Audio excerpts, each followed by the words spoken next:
We're going to talk about Dogman as well. Dogman, Sasquatch, Everything. Jersey All Devils. Right. All right, let's see. It's probably live right now, and we've just we're gonna have a look. We are live. Okay. We are live. Nobody knows we're here. Nobody knows. Right. Nobody knows we're here. But alert the neighborhood. Let everyone know we're here having a coffee talk. I mean, I'm cheating a little. I'm having a little dandelion coffee because caffeine wrecks my nervous system. So I have to have an alternative. Yeah, wuss. Look, here they are. Here they are. All right. What we're going to do, if there's anyone in the chat, found it. Everyone goes, found it. Found it. We're here. JC runs on her own time. She doesn't do 7 a.m. Sunday morning here. So if you're in the UK, it's 10 a.m. PM Saturday. And if it's hi Saraya, how are you? If there's where are you? Kansas, Dorothy, you're in Kansas, Branson, Missouri. Branson, Missouri. Okay, Branson. Okay, so you are 4 p.m. 4 something. Yeah, we're about 14. Hey Laura. Hey Laura Bastoni from Florida. Florida. That's where all the Long Islanders go. Listen, I'm Australian and you can't do a Long Island accent. I can do a better one than you. What the hell's going on there? Right? How are you, Joanne? From Pyramid, Journey Through Ascension. Sally Foot, how are you? Hey, listen, I'm going to do a tattoo. I'm going to get tattoos soon from my friends, Laura and Sally, and I've got to go visit them. And I got to cover up an old tattoo. And I kind of did. I did a design. I traced my little tattoo thing, and then I was like, did a little design. Yeah. What do you think? And you're an expert on tattoos, Ryan. What do you think? Yes, I am. I mean, this is just a sketch. This is a sketch. This is that is absolutely gorgeous. Right. And I thought of doing like put truth in there. Yeah. Yeah. Something like that. That's gorgeous. That was just a quick. It was gorgeous. We're going to do a blackout. Gorgeous. Because gorgeous tattoo. It's going to be a blackout one because, Laura from LA. It's Lower Alabama. Alabama. From Bama. You got to call it Bama. Bama. Not yeah. Bama. Yeah. I've met a few people like that from there. Yeah. Anyway, it's got to be a blackout one because I got to cover up an old one. How are you, everybody? Okay. So we've only got a little bit in the chat because I haven't let anyone know. Well, I let the Telegram group know. So if there's anybody there who is in my Facebook group, I don't know where my admins are. Not one is in the chat. That's usually like a sea of hammers, but there's or whatever they are, wrenches. I haven't seen not one moderator in the chat. That's great. All right. Well, what are we going to do is I need to share this link. I'll do that right now. I'm going to share it. The Facebook link. Hang on, give me share it everywhere. No. Well, I don't have, I got banned from. Oh, by the way, everybody, if you don't know, see this guy here.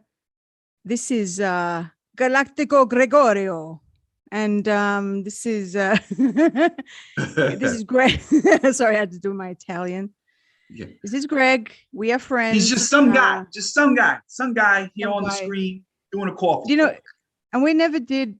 Well, I don't think we've ever done a video together other than when we were invited on other people's shows. I think. Yeah. We were on with other people. Yeah.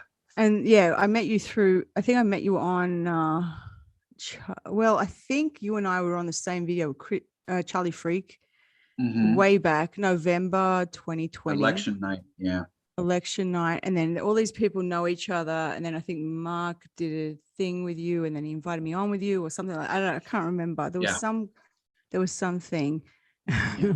Yeah. So somebody said, so excited to see you got a hammer. Well, there is no hammer. I can't see any moderators in my chat. Where are you all? Jesus, where are you? Tarina, where are you? Hang on, I just got to share this in Telegram, right? So this is what we're going to do today. We're just going to riff it. But while we're doing that, I've got to also do other things. So I'm going to send this to my posse, Cawfee Tawk, There we go. Wow, it made a thumbnail. The thumbnail is great.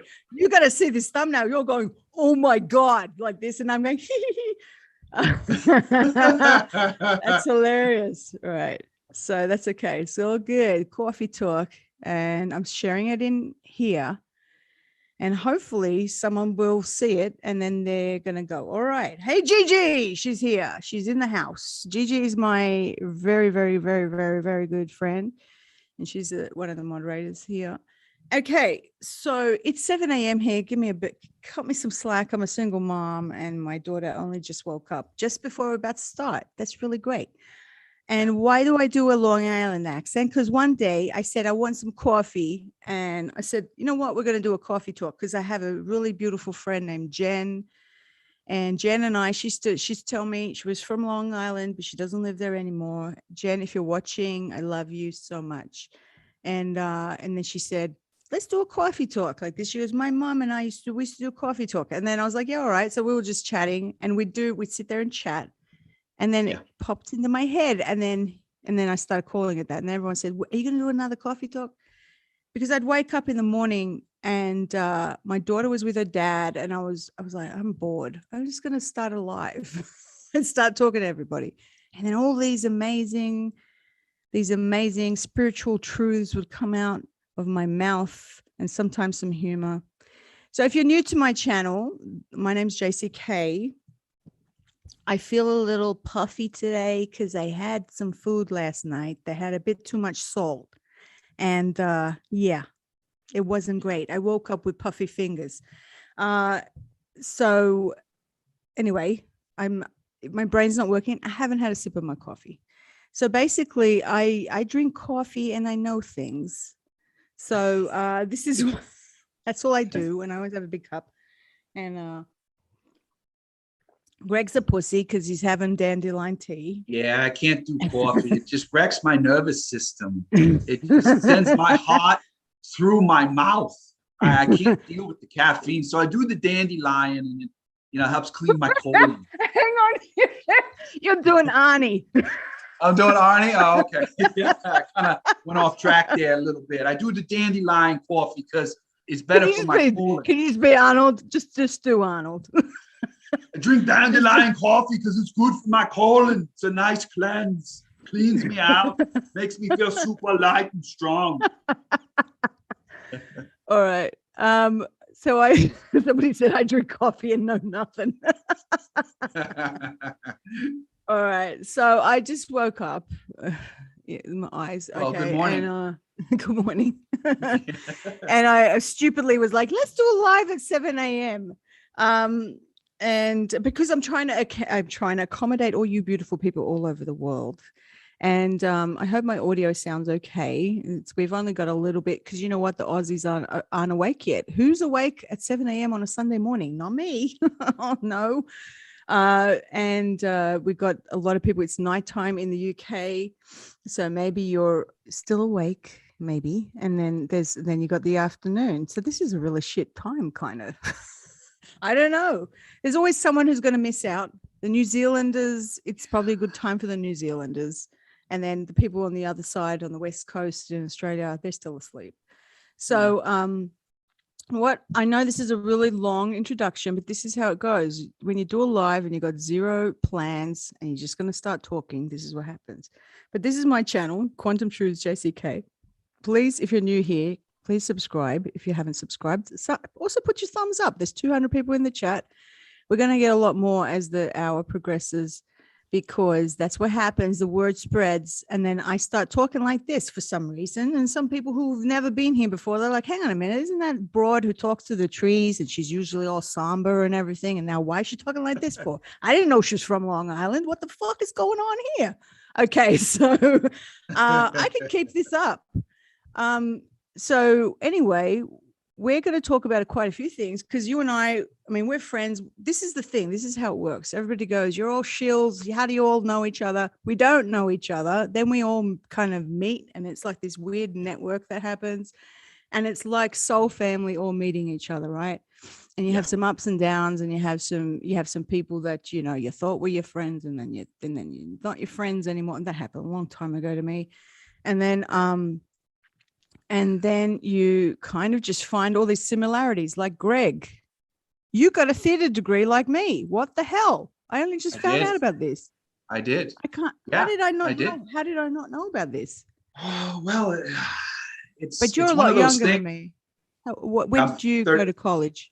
I went to college 2006 through 2008. I was running around with one leg in the air at that age. You know, what the hell? So 2006, 2008. Okay. So I went to college 94. But I did my theater degree in 98, 99, 2000. Yeah. Right. Okay. And you got a theater degree, and your expertise was Shakespearean. It was more of the dramatic arts. It was Shakespearean. I actually got into some stage combat plays as well too as I progressed into college. Actually learned how to, the intricate workings of stage combat, fighting, fake fighting. I participated in a domestic violence piece that was actually all slow motion, and it was all kind of mimed. It was all mimed, and there was no words. It was just all slow motion to certain. Was that improvised rhythms. Or is that choreographed? It's choreographed. It actually took 6 months. Okay. It took 6 months to present, and we had one show, and that was it. So we had to do 6 months of preparation. Actually, I had to get to know this woman that I was working with, so we can actually, the emotion had to be there. Like it had to be. Wow. It had to be actually authentic. Like I hope somebody recorded. Did somebody record it? They did. Yeah. Oh, good. Yeah, it was recorded. Yeah, I lost the disc years ago, but. That's how it goes, huh? Yeah. Well, with me, I majored in playwriting, but I mostly did I did a lot of improvisation and stuff, and like comedy, obviously, but also a lot of community, like the wanky left wing community arts and like political theater and stuff like that. Yeah. So that was my main thing. And then I didn't do nothing with it. How's that? Well, I did. Now I'm a famous YouTube person, kind of, not really. Yeah. Wow. It really amounted to something. And I got, did fine arts and design as well at university. So that's great. So everybody, this is Greg. Does everybody just call you Galactic Greg? I only just found out your last name not long ago. I was like, what the hell is your last name? Yeah. No, it's just on the platforms. Everyone else just calls me. That's like me. Everyone, I get all this mail from everybody, JCK. Hey, Miss K. It's like that's not that's the initial of my last name. Right. And then so we're going to talk about a few things. Here's another similarity between me and Greg that I never knew about. I'm a huge, now before I started my YouTube channel, and there's this hobby, I guess, or an interest in cryptids. And if you don't know about cryptids are Sasquatch, Dogman, Mothman. Is that a cryptid? Mothman. Yes, all those that is a cryptid, weird animals. There's pterodactyls. Did you hear about the pterodactyls? There's giant pterodactyls that are still around in some state in the US. I can't remember. There's been Arizona sightings. Arizona. There's sightings of these. There is sightings of pterodactyls, basically, in real life, in real time. People don't know if it's a time warp or something. And that's what a cryptid is. And we're going to talk about Dogman. Dogman and Sasquatch. And are you from some swampy ass? Where are you from? Maryland? Yeah, I was born and raised in Hanover, Maryland, and it's no longer a swampy, forested area. Of course, those areas are primed for casinos and shopping malls now. So they bulldozed everything. They got everything out of there, and it's now casinos and shopping malls. But I grew up in the country. I grew up surrounded by swamps, surrounded by forests, and surrounded by Dogmen and Sasquatch. In fact, one of the biggest areas of land that they cleared, while they were clearing it, several people died and disappeared while clearing that land. There were some very, very strange occurrences happening. Some police officers were attacked, some cars were flipped, construction workers went missing, some bodies were found piled up by some trees. That was a major Sasquatch haven, a major area, not just for interdimensional beings, but black bears, fox, bobcat, you know it. It was a very, very rich area full of wildlife. So when they went in there and bulldozed it, turned it into a 1 mile strip mall and casino, they faced a ton of resistance going in there to do that. So I remember those stories. I had my sightings there as well too, you know, driving along roads. Myself and my father would see things, you know, run across the road, you know, and like so let me explain to people. I'm going to also, hang on, let me just let you also share if you need to share anything. Just give me a second.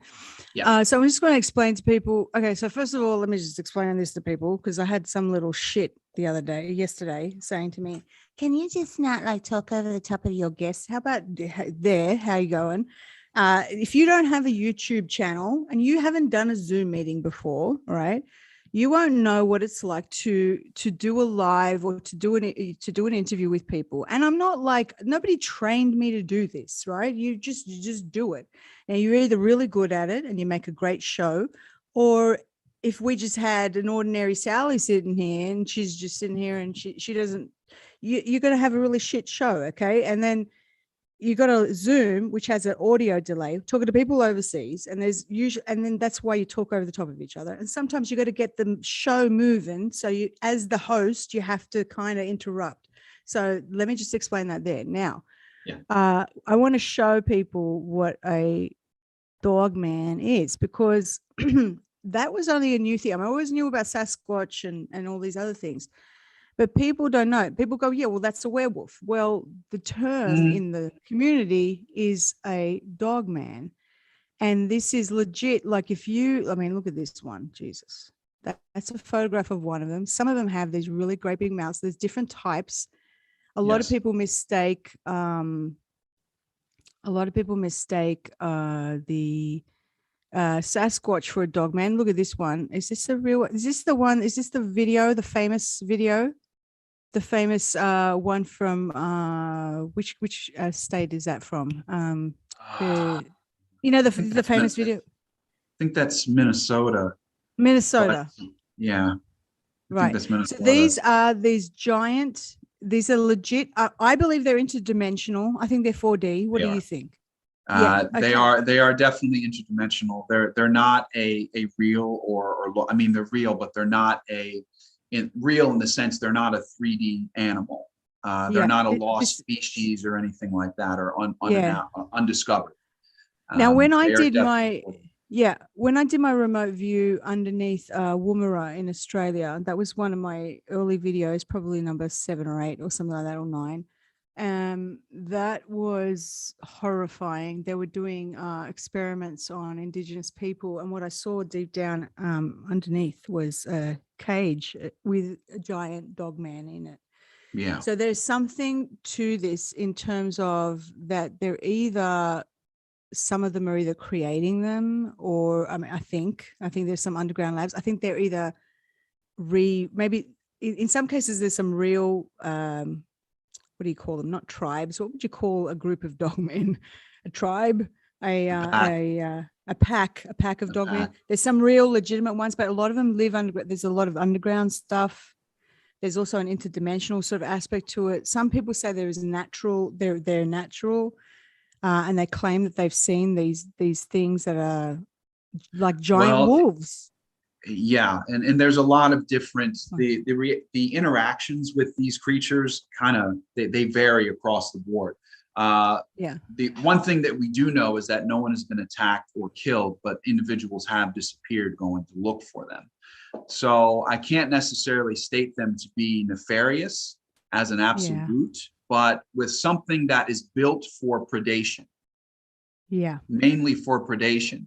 I can't rule out the fact that they could be used for nefarious purposes. So, but there are individuals that actually have.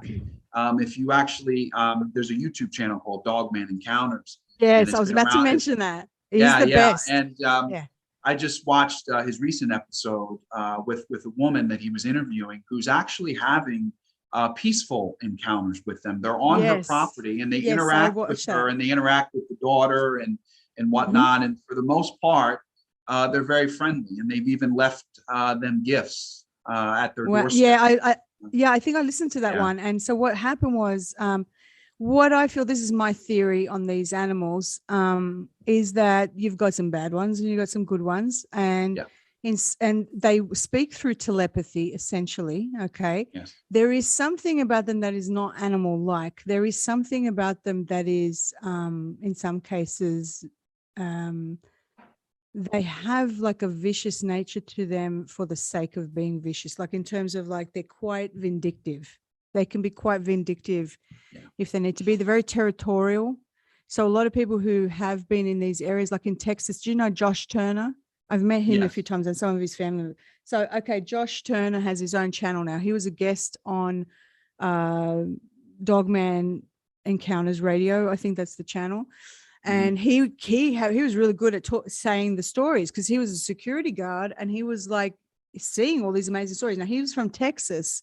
And in Texas, there's a lot of areas that were still wooded areas. It's a huge state, right? So a lot of wooded areas.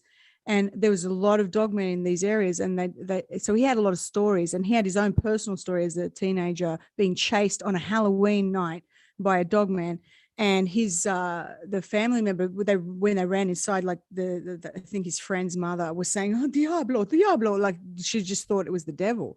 So some people, when they encounter these things, they literally, it's so shocking to you because it's unlike anything you've ever seen and can comprehend, that you literally think you've seen the devil. It's like that bad.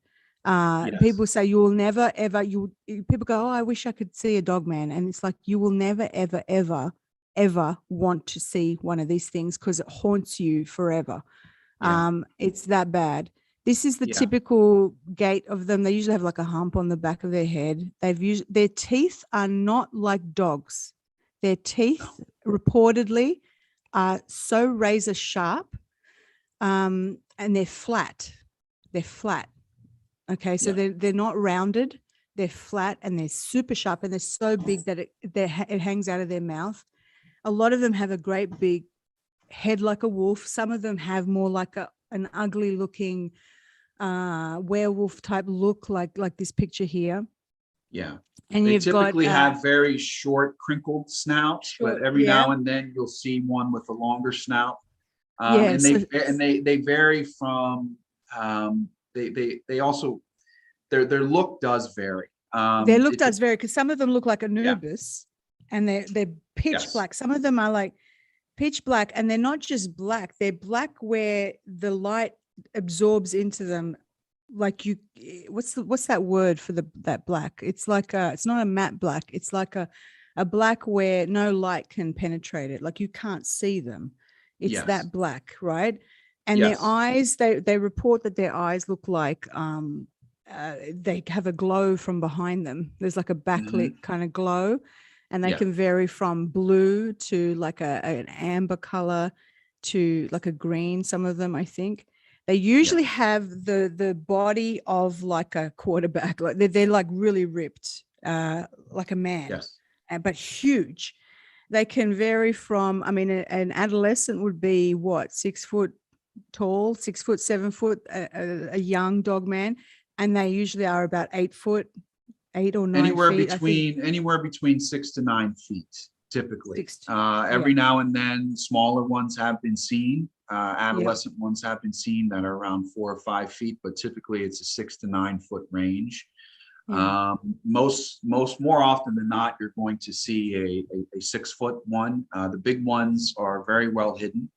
The 6 foot ones are typically the ones that actually go out and do the foresting, do the hunting, whatnot. It's typically the 8 to 9 foot ones that you'll rarely see. Those are the scouts.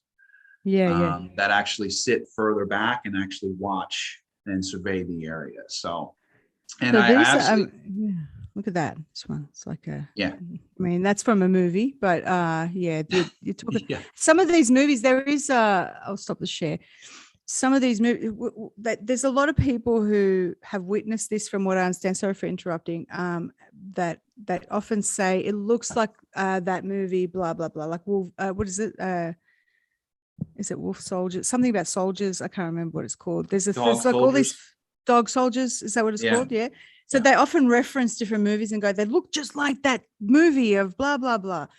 There's some that look like Anubis, I've heard, and they've got like they're like a black Alsatian or a black German Shepherd, and they're very sort of tall and lean, and they have like a more pointed nose. I Yes. mean, there's so many variables. There's some that look like timber wolves.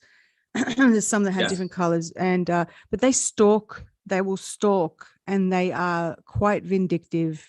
They can tear down a bull easily like that, like a cow. yeah. They'll take, things. Yeah.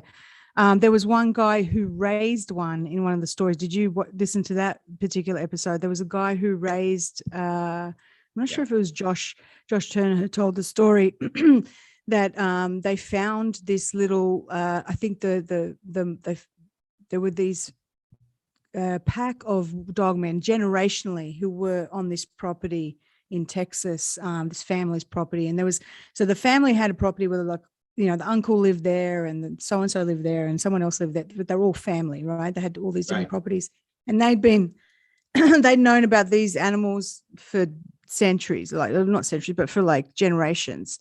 And they had, hounded that these things were coming out from under the ground and stuff like that. And anyway, this guy he was talking about found one, and it was alone in a tree. And I think its mother was killed or something like that. So they took it in, and they ended up raising this thing, and it was almost like human, type thing.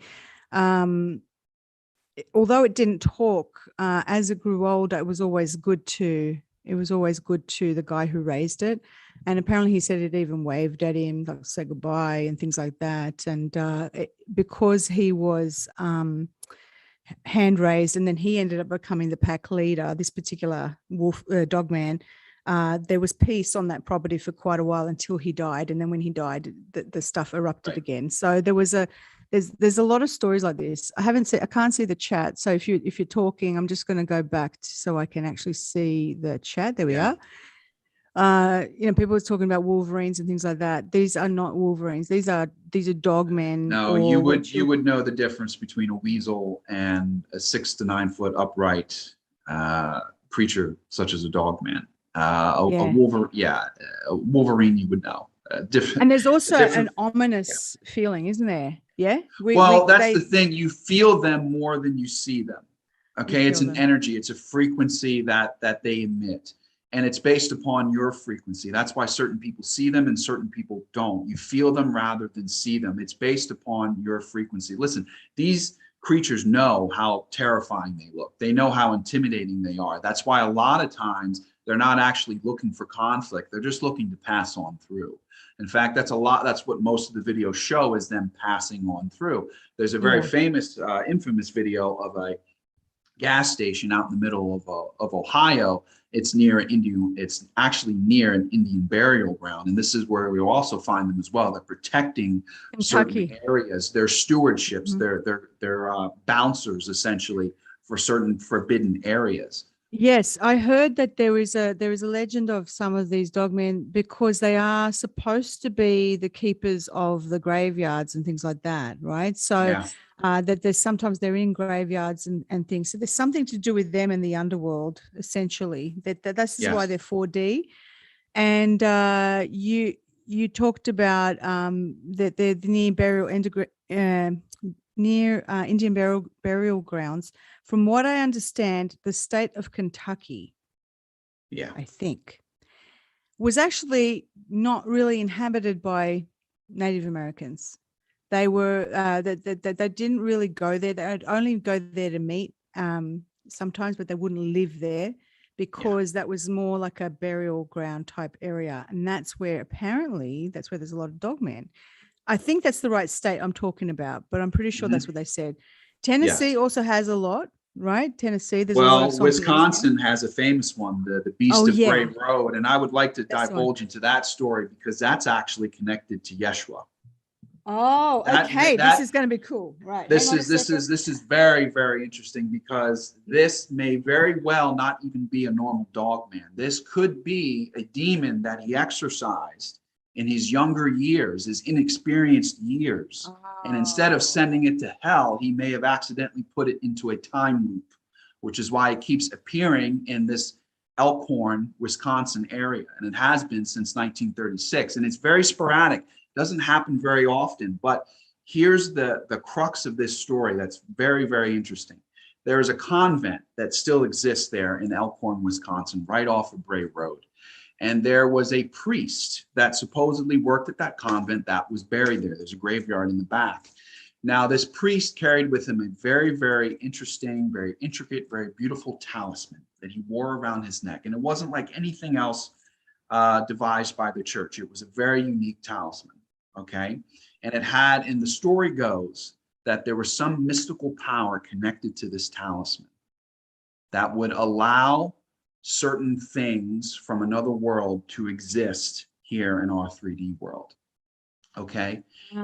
This so-called beast of Bray Road, this Dogman, whatever it is often found in the back of this convent at night, digging into the grave of this priest.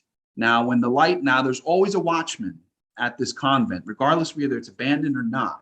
There's always someone there watching that convent. And that individual has flashed his lights on him every single time. So he stopped him from digging up that talisman. Now, the very interesting aspect of this story is, and this is going to blow people away, whenever the beast is caught and the light is shined upon him, it says Golgotha. The beast will echo Golgotha. Now, if you've read the Bible, you know that Golgotha in the Bible is the place of the skull. That was where Yeshua was supposedly crucified. Why would this skull beast, heel? Yeah, the skull. yeah, why would this beast speak that? Golgotha. Yeah. Golgotha. Why would it Wow. speak that? And why is it looking for that talisman?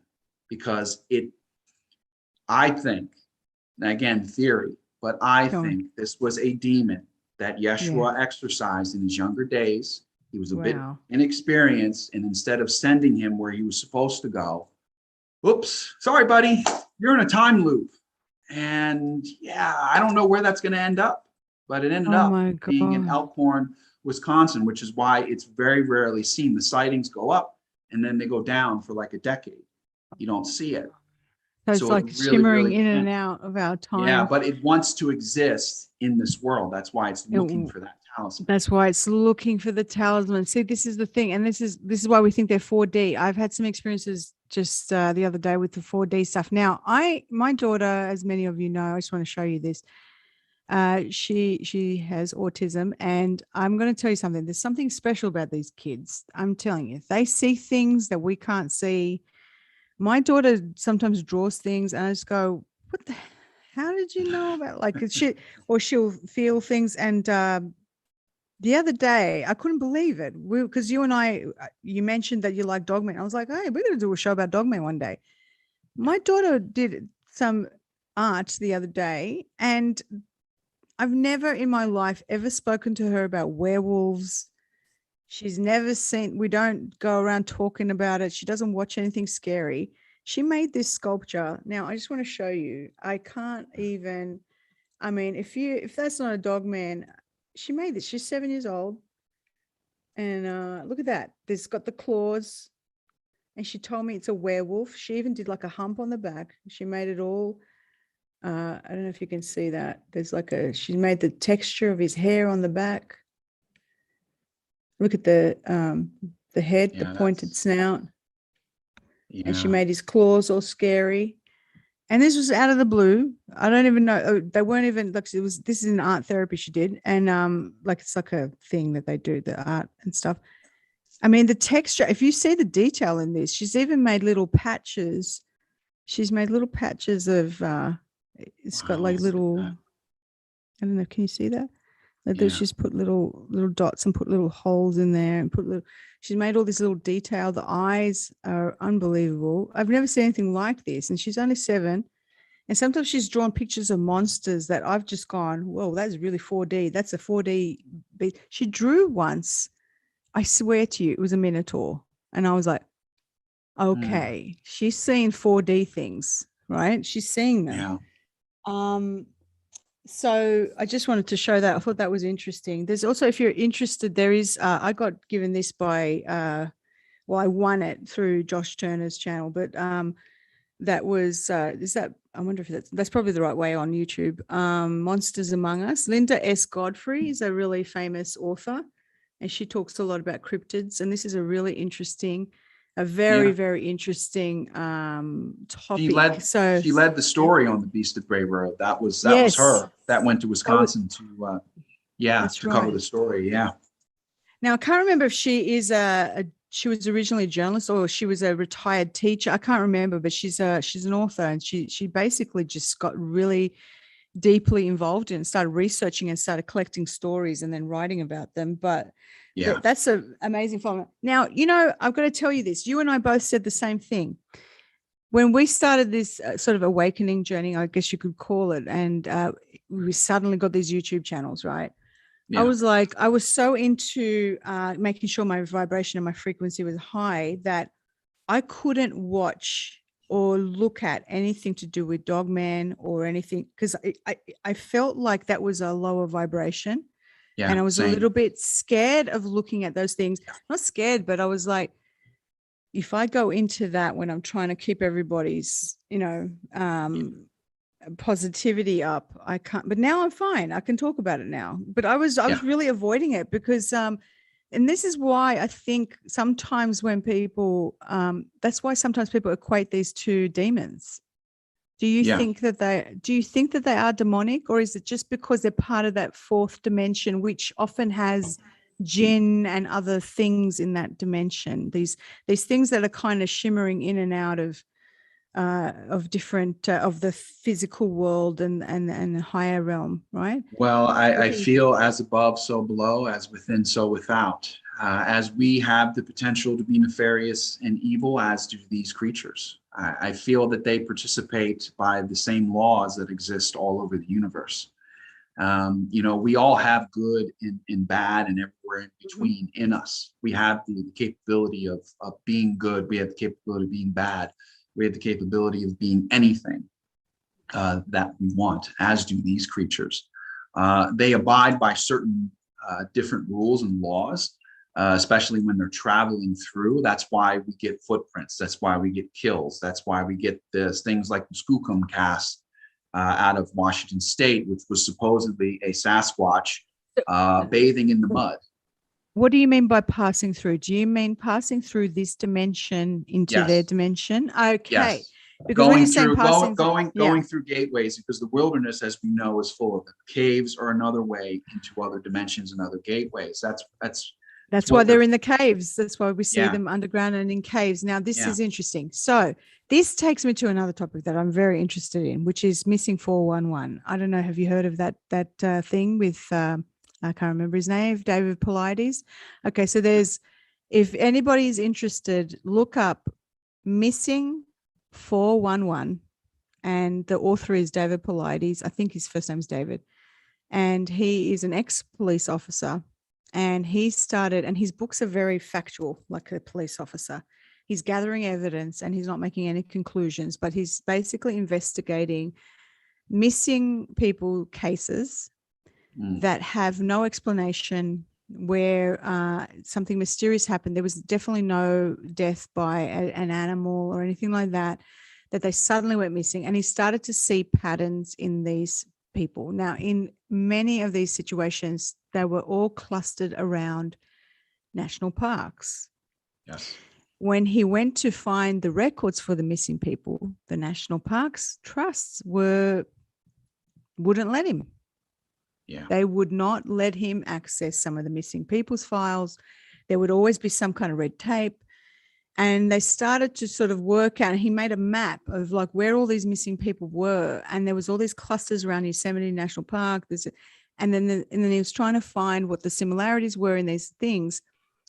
Granite was a big part of it. So like the type of rocks that were in the park. So this has got something to do with frequency. A lot of people have alluded to possible time warps or interdimensional activity.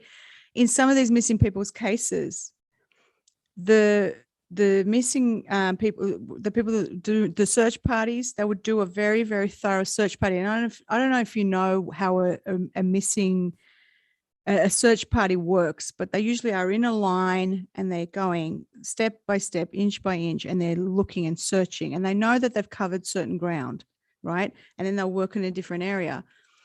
The missing person will sometimes be found, the body would be found, or even sometimes they're alive, would be found 3 days later in the same place that they'd already looked originally, right? Yeah. And they weren't there before. Or they'd be found up a tree, or they'd be found, like a toddler would be found up a mountain with no marks on their feet, you know, and there was always be very similarity. There was always these very strange sort of situations in this. The other very strange phenomenon for some of these people was they had their clothes were often folded and placed somewhere, or they would not have their clothes. I had a theory about a lot of this. Some of them believe that a lot of it's got to do with the Dogman or Sasquatch, that they're being missing there, but there was never any signs of, I mean, his particular cases he investigated, there was no signs of attack or an animal killing any of the, if they were found, if the body was found. And it was always very mysterious, but I believe it's got to do with either a fabric of time, like, you know, there's two worlds kind of meeting, and there's some kind of something about the frequency with the granite of the rock. Also, here was another thing, that if there was a line of hikers, it was always the person at the back that would go missing. Yes. The last person on the line would go missing.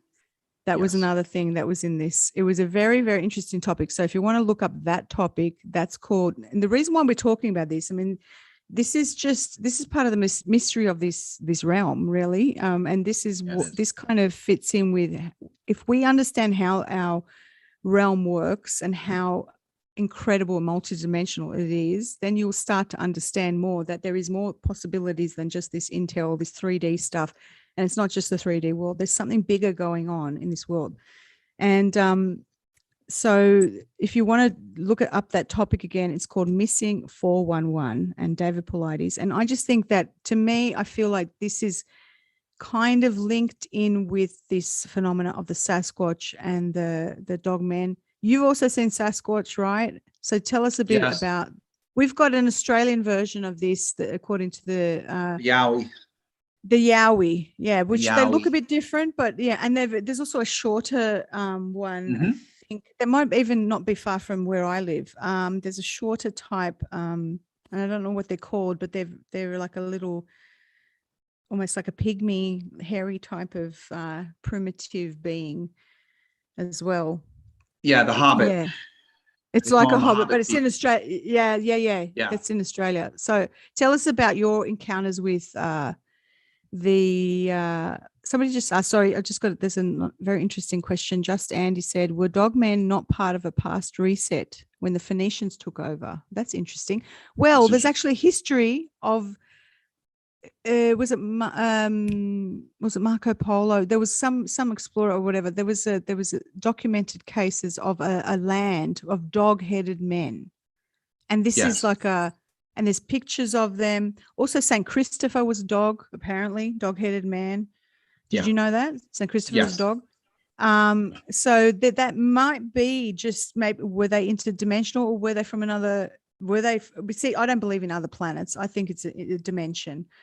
So other beings, are they that, or are they, what do you think? What do you think? There's so many. Well, I think with all the resets and how everything has been hijacked and manipulated, these dogmen have found themselves spliced throughout history. I'm pretty sure they're wondering where the hell they're at as they travel through our realm. They're trying to figure things out, which is also why some of them might be so aggressive, or have to be so aggressive. They're just as confused as we are. They're going through their own awakening as well. So again, it's really hard to exactly pinpoint the who, what, when, where, and why, and exactly what these things are.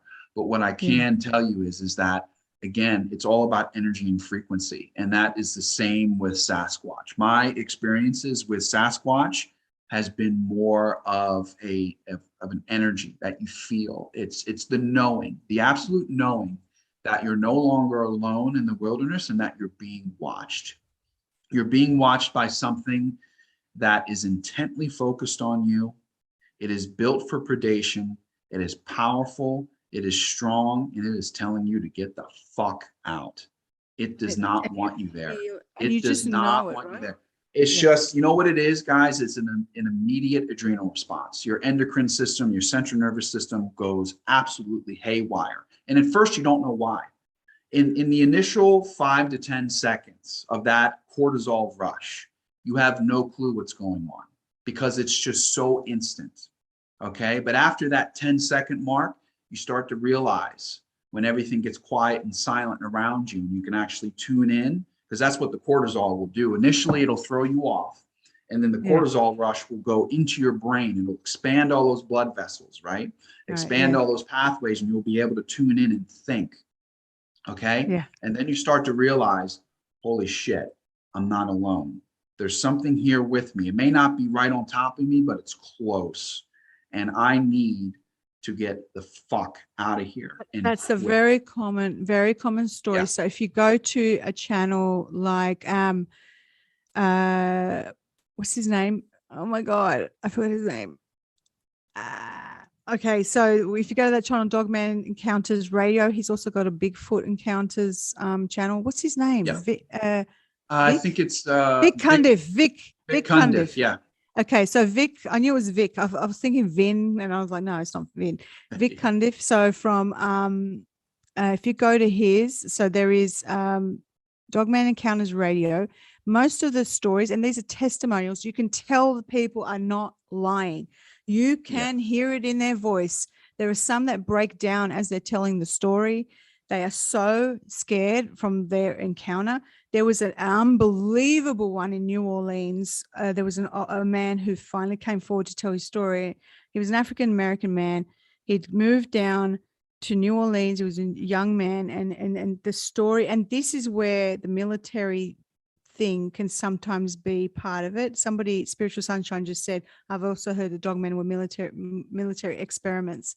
Well, I saw it underground in a remote view in Australia, underground in the experiments they were doing on the original people here. They may exist in 4D, and then maybe they've caught some and then used them as experiments. That's my thing. I think that's what they're doing, and then they're breeding them like kind of like the island of Dr. Moreau or something from like Atlantis or something. Some people think that they're experiments in terms of they're splicing animal with human. If you believe in the Anunnaki, some people might think that they were, a DNA sort of experiment, with that kind of thing, who knows? We don't know. It shouldn't be far-fetched it shouldn't be hard to conceptualize or believe this, because I mean, it's in our superhero stories, it's in our comic books, it's in our popular culture. Just look at the story of Wolverine from the comic books, and you think that they're not experimenting with the military? I mean, come on, they're literally telling you what they're doing. They're telling you what they're doing. And so back to so here's the other story. Sorry, the reason why I mentioned that radio, you mentioned something about the feeling. Nearly everyone has that story. The same sort of link in the story is they had this, they're in the woods camping or hunting or whatever, and all of a sudden everything goes quiet. There's not a sound. All the animals, the insects, everything goes quiet. That's usually with the Dogman. I'm not sure if that happens with the Sasquatch. I don't think it does. And with the Sasquatch, is there that what's that sound that they feel it in your chest? Infrasound, there is infrasound. So infrasound, they make a sound almost, or like to scare you. And you feel it in your chest, and it's like, get the fuck out of here, right? Yeah, many animals in our realm actually use that. Tigers, lions, hyenas will use that. It's used to disorient their prey before actually lunging. Yeah. Okay, so it is an actual thing. It's not like a time loop or anything like that. Okay. No. It's a natural aspect and ability that they have attained over the years, because they're evolving as we're evolving. So if they're passing through our realm and they're interacting with our animals by the laws of our realm, then they're going to pick up on that stuff. They're going to look at that. They're going to see that. They're going to experience that, and they're going to be like, oh, all right, I'm gonna take me some of that evolution. So they've Wow. evolved that over time, over the years, as they've grown, as they've experienced themselves within our realm. That is an adaptation that they have attained. So, but that's something that lions and tigers, hyenas, and many other large predators have. Predatory, yeah, predatory animals. The other thing that people say is that what really shakes them, especially if they're a hunter, is that they always were told that humans were top of the food chain. And then when you see this happen, you go, holy shit. Like when you encounter, say, a dogman, you realize, oh my God, we're not on the top of the food chain. Like they feel the fear. They really don't like guns, do they? They know what a gun is and what it does. There's been stories of some being shot at, and the hunters will be trying to shoot at this thing, and it just doesn't penetrate. Do you think that that's because they are 4D, or because they're built to be, they're thicker? Well, I think it's a little bit of both, and I also think that in that fear state as well, a hunter is not as good of a shot as they think they are. Okay. So they truly are. They are missing. I haven't seen a real case in my case studies. I haven't seen a real case in which the blood has been found, or a blood trail has been found. Whatever blood they do find ends up being the blood of some other animal. So again, if it's the blood of some other animal, then you have to actually discount that whole story as being Sasquatch altogether, or go into a whole nother aspect of this and say, well, maybe they're shapeshifters as well too, and they can change their DNA. They can change their internal alchemy to mimic that of another animal, because Sasquatch often will mimic other animal noises like birds, cats, dogs, and their howls that they make are very distinctive, very unique, and very, very hard to pick up on a lot of times. And again, they use that infrasound as well too, which only the highest technological equipment can pick up on. Wow. So the Sasquatch is also, they build things, don't they? They build little towers of rocks, or they build little things with wood. What's that about? What do you think that's about? They're communicating with us. Oh, okay. And they do tree knocking. They knock on trees, and they knock on people's houses. They often will come past and whack your house, and I think dogmen do that as well, but a lot of the dogmen tap. They tap on dogmen tap. That's right. Dogmen tap, and it's like a sharp little sound. Yeah. This is really kind of scary stuff, but it's the 4D world interacting with ours. The other thing that's part of the 4D is the Fae. They're part of the fourth dimension, I guess you could call it. So little people and all of those things. Do you know much about those topics, or are you more into the cryptid animal type? I have looked into that a little bit, but I was more into the cryptid. As I began my spiritual awakening, I started hearing more about the Fae and the little people and the fairies and things. I know about fairy portals that are all out there in the woods. Usually when you see trees that are like this, that are crossed over one another, you want to stay away from that. You don't want to get too close, or don't want to walk through one. If you ever get too close to one, or you walk through one and you have a rock thrown at you, you don't know where it came from, that's because you got too close, or you disturbed their home. So I'm very wary of that when I walk out to the woods. I always keep that in mind. Whenever I see one, I always steer clear of it. And a lot of times when you do steer clear of it, they're actually very grateful of that. When you come back around in the same direction, you'll see all this out of nowhere. You'll see a flower or a nice little cultivation of leaves just left there for you as a thank you for not disturbing their area.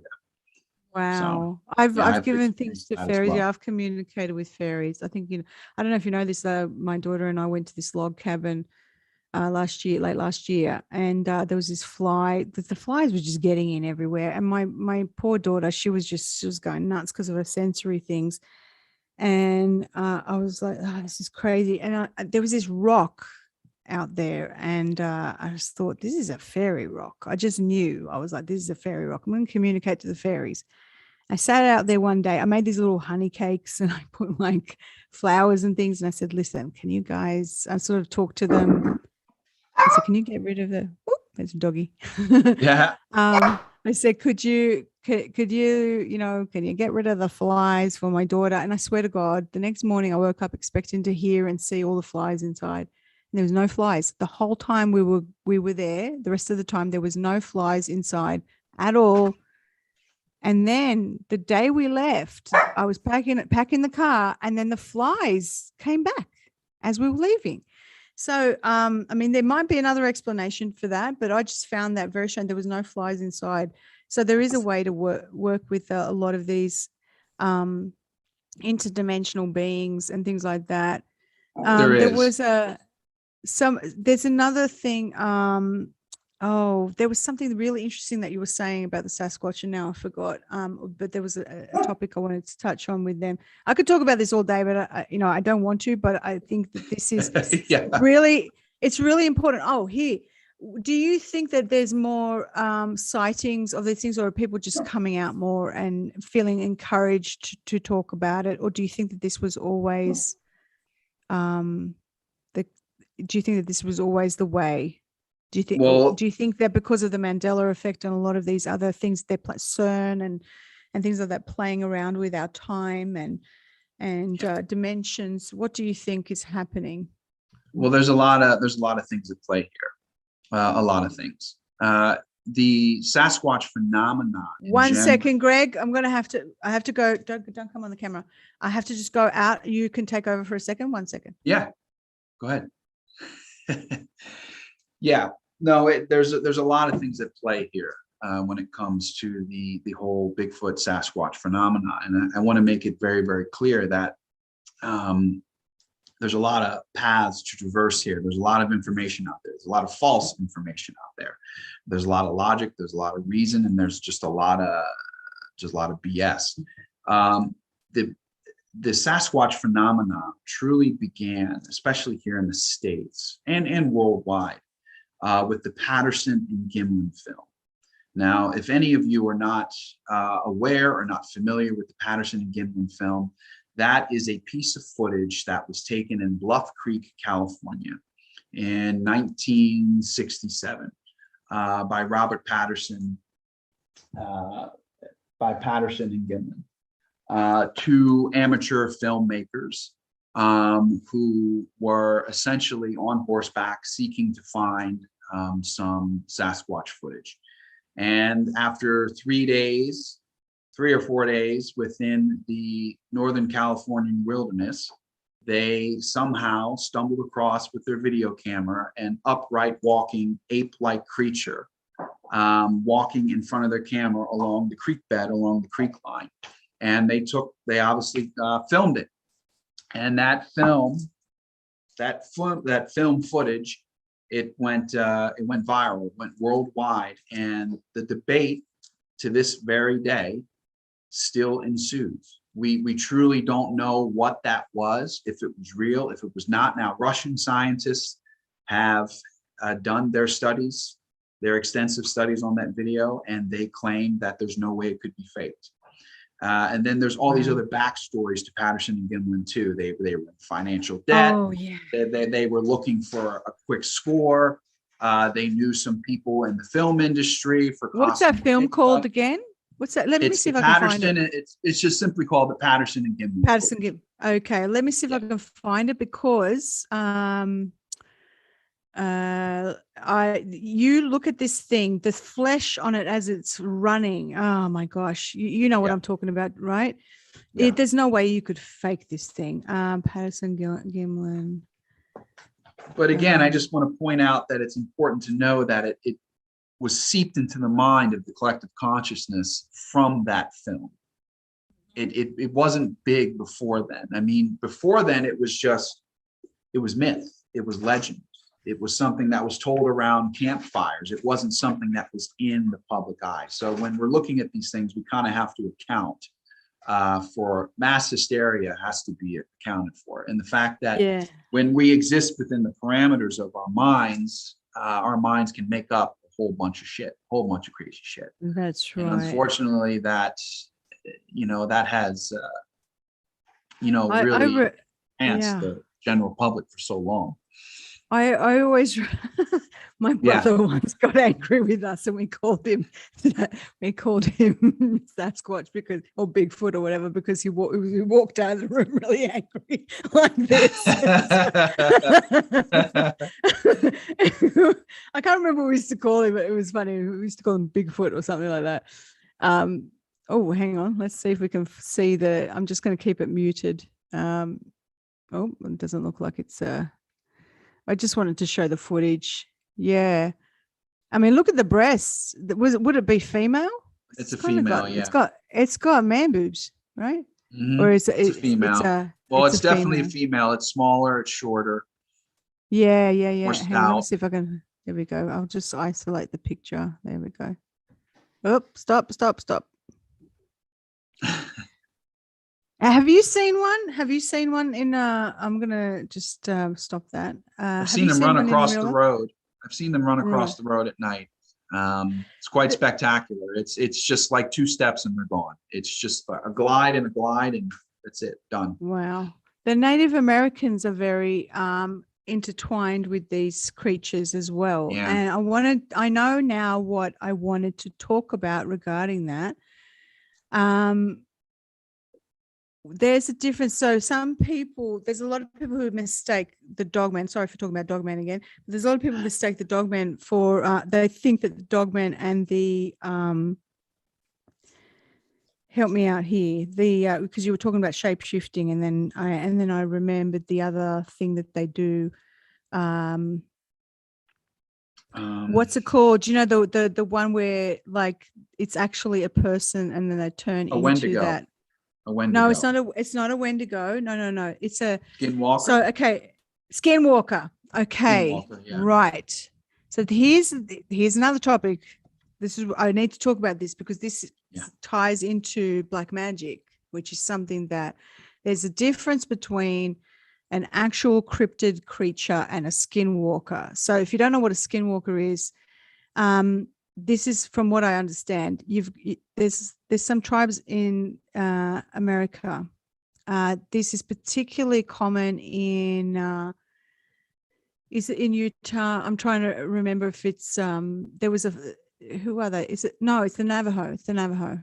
Okay, so it's the Navajo, not the Utes. Okay, so the Navajo used to use this particular type of witchcraft, I guess you would call it, and it would require it's actually blood sacrifice, pretty awful stuff. They would have to do something. It's black magic, but what they would do is they would take on the animal skin that they were going to be, and one of those was often a wolf. Okay, and they would end up terrorizing people as this skinwalker. They would often, if they were going to do a curse on somebody, they would do something as a skinwalker.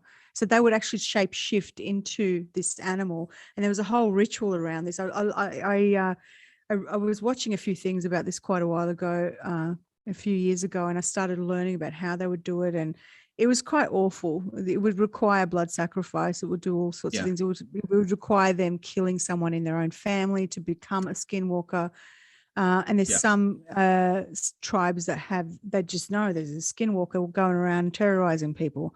It's pretty awful, but that's a completely different creature. It's not the same thing as an actual dogman or anything like that.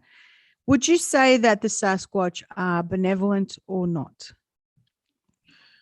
Well, I believe that initially they are benevolent, but they vary depending on where they're at and what they're protecting, what they're guarding, what their territory is, how much they have been interacted with. When it all comes down to it, my friend, these things just kind of want to be left alone. And even though they know they're traversing through our realm and they're going to have interactions, they really do just want to be left alone. There's a story that comes out of Ohio where 2 amateur filmmakers went searching for a Sasquatch clan. And they were being monitored and watched by this clan from the moment they came into the area. This is an area in Ohio that's very desolate. No one goes there. It's very dangerous. There's been a lot of disappearances, things like that. So they were being watched from the get-go. and they felt that they were being watched. But that feeling of being watched actually gave them the adrenaline rush and the encouragement to keep going, because they wanted these things to actually come out and present themselves. So they kept antagonizing them, and they finally came to this abandoned graveyard in the middle of the night. It was like midnight. Came to this abandoned graveyard, and they had the big powerful flashlights on and whatnot. They were blasting the area with call sounds and whatnot to try and instigate these animals, these creatures, out into the open. After some call blasting and whatnot, it got quiet for a moment, and then the whole area lit up like the 4th of July with sounds coming from all different directions. And these were not just any type of sounds. These were highly aggressive, bullying sounds coming from the trees. And they were loud, they were bombastic, and it was enough for these gentlemen to feel it in their chest. And the fact that it was coming from all different directions, it absolutely spooked the living daylights out of them. They got in their cars and they drove away. These things pursued them down the road. And as they got further down the road, their tire went flat. So they actually had to get out. And as they got out of the car, they could hear just off into the woods, just about maybe 20, 30 feet from them, they could hear breathing, actual breathing. Okay, that's how big and massive these creatures can get to. Okay, and their lung capacity is like anything else that we could possibly conceptualize. Okay, so you can hear them breathing 30 feet away. And one of the guys goes into the woods and he flashes his light and he sees it. He sees it standing there breathing. 9 feet tall, at least 800 pounds, just muscular and just massive. He turns around, he runs, he gets back into his car, and these things continue to chase them, even past the county line. They're literally see them running along the ridge line after their car. These two individuals now have permanent heart conditions and are on several different medications and are sitting at home on disability. They are no longer working. Wow, they're frightening. See, this is the other thing that this is the thing I didn't finish saying. If you're watching after we've recorded, you'll probably go, "Hey, she didn't finish that story." There is an episode on Dogman Radio Encounters of a guy who went down to Louisiana, and they talk about they have a word for it in like Creole language for I won't even try to pronounce it. Guru, yeah, something like that. The Rougarou, yeah. Rougarou, yeah. The Rougarou. It's so it's basically the Wolfman thing. But this guy was there, new guy out of town, hadn't met any friends. He met a girl, I think he was working in a store, and he saw a girl he liked. They planned to meet up at a park or something like that. She didn't turn up. And then he met these guys who were playing basketball, and they invited him to a game. So he said, okay, I guess this girl's not turning up. And he started playing with these guys. They wanted to go for a walk or something after their game to go get, I don't know, to a liquor store or something like that. And as a whole bunch of guys walking in the middle of the night to go down to this liquor store, and it's very dark. And the only light they'll see is like wherever there's a street light, that's where the light is. But they end up coming across this creature that was a dogman. But this was so huge.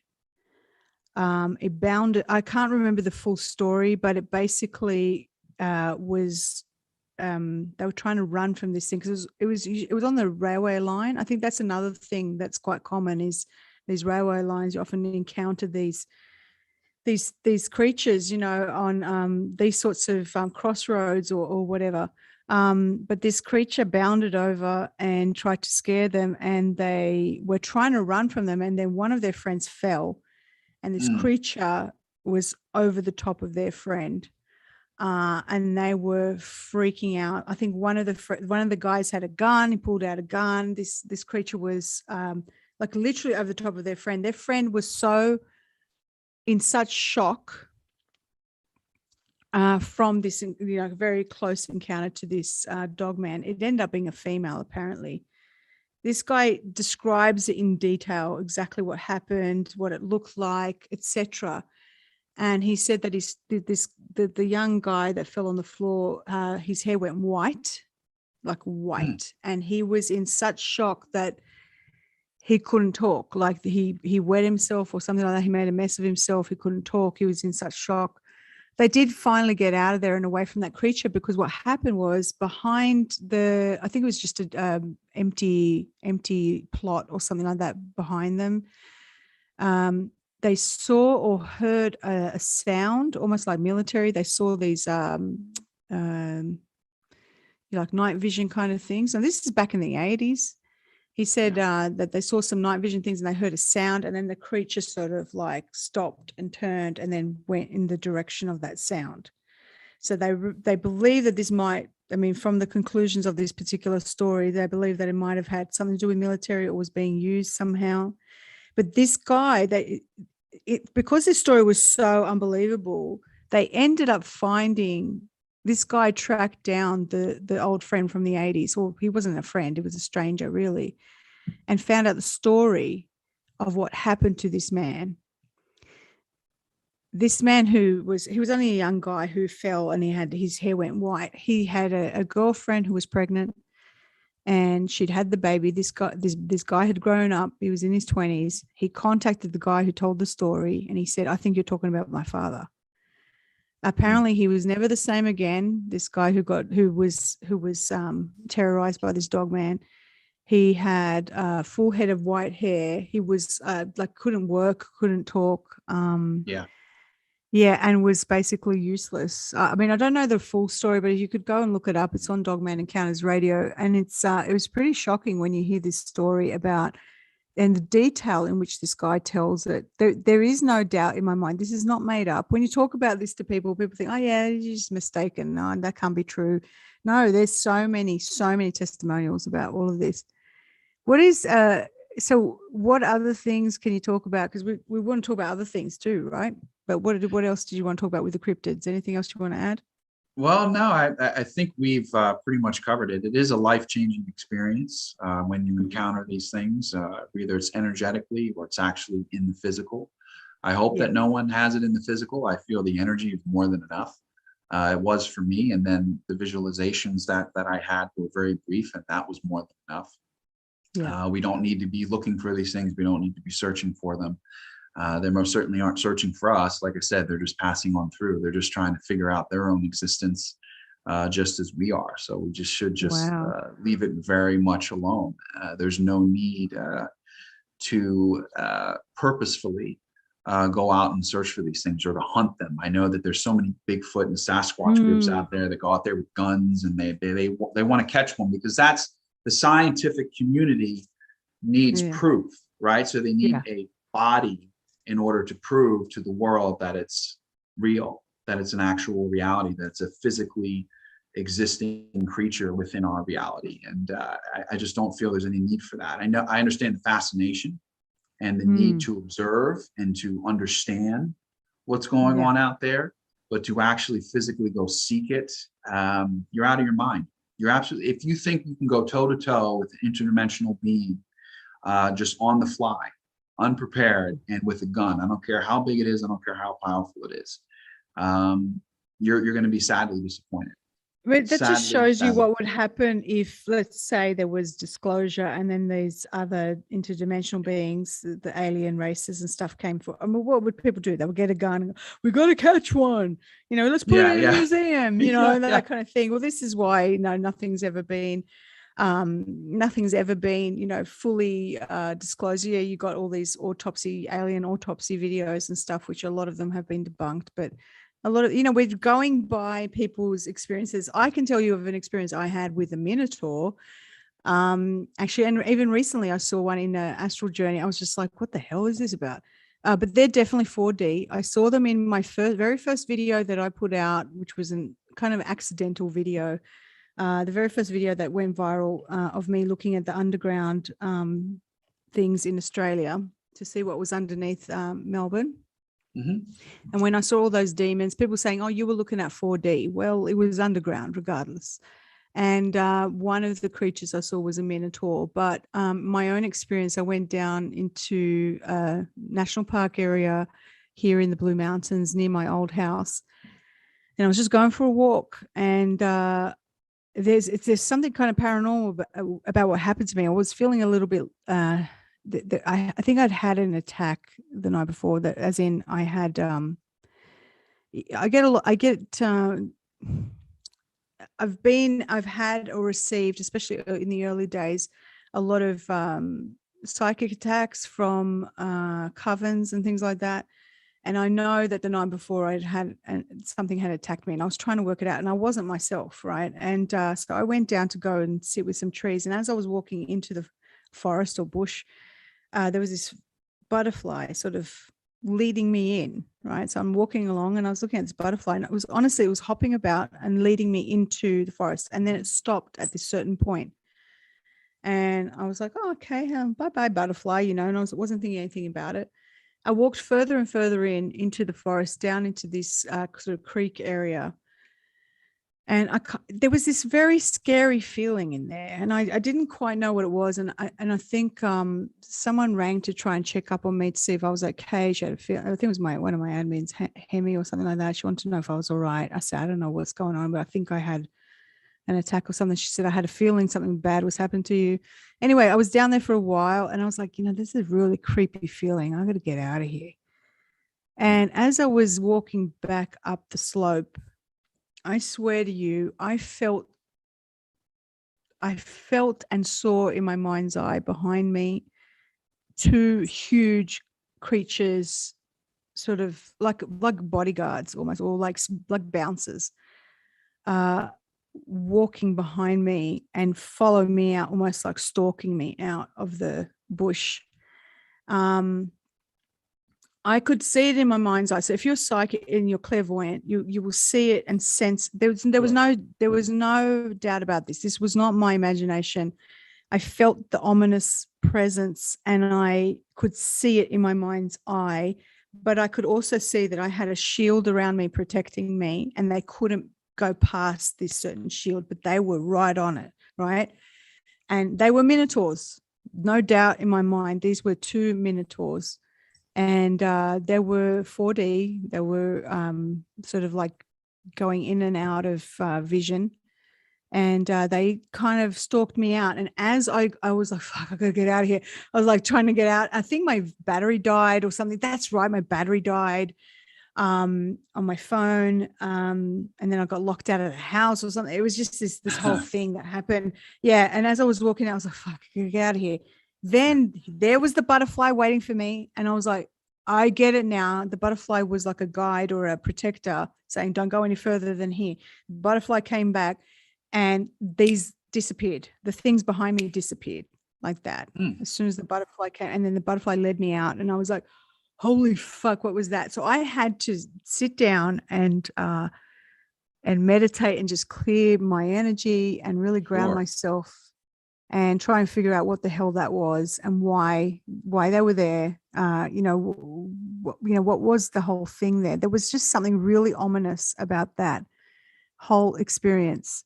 I also got in that moment, as I was coming out, I knew exactly who had targeted me, what sort of coven.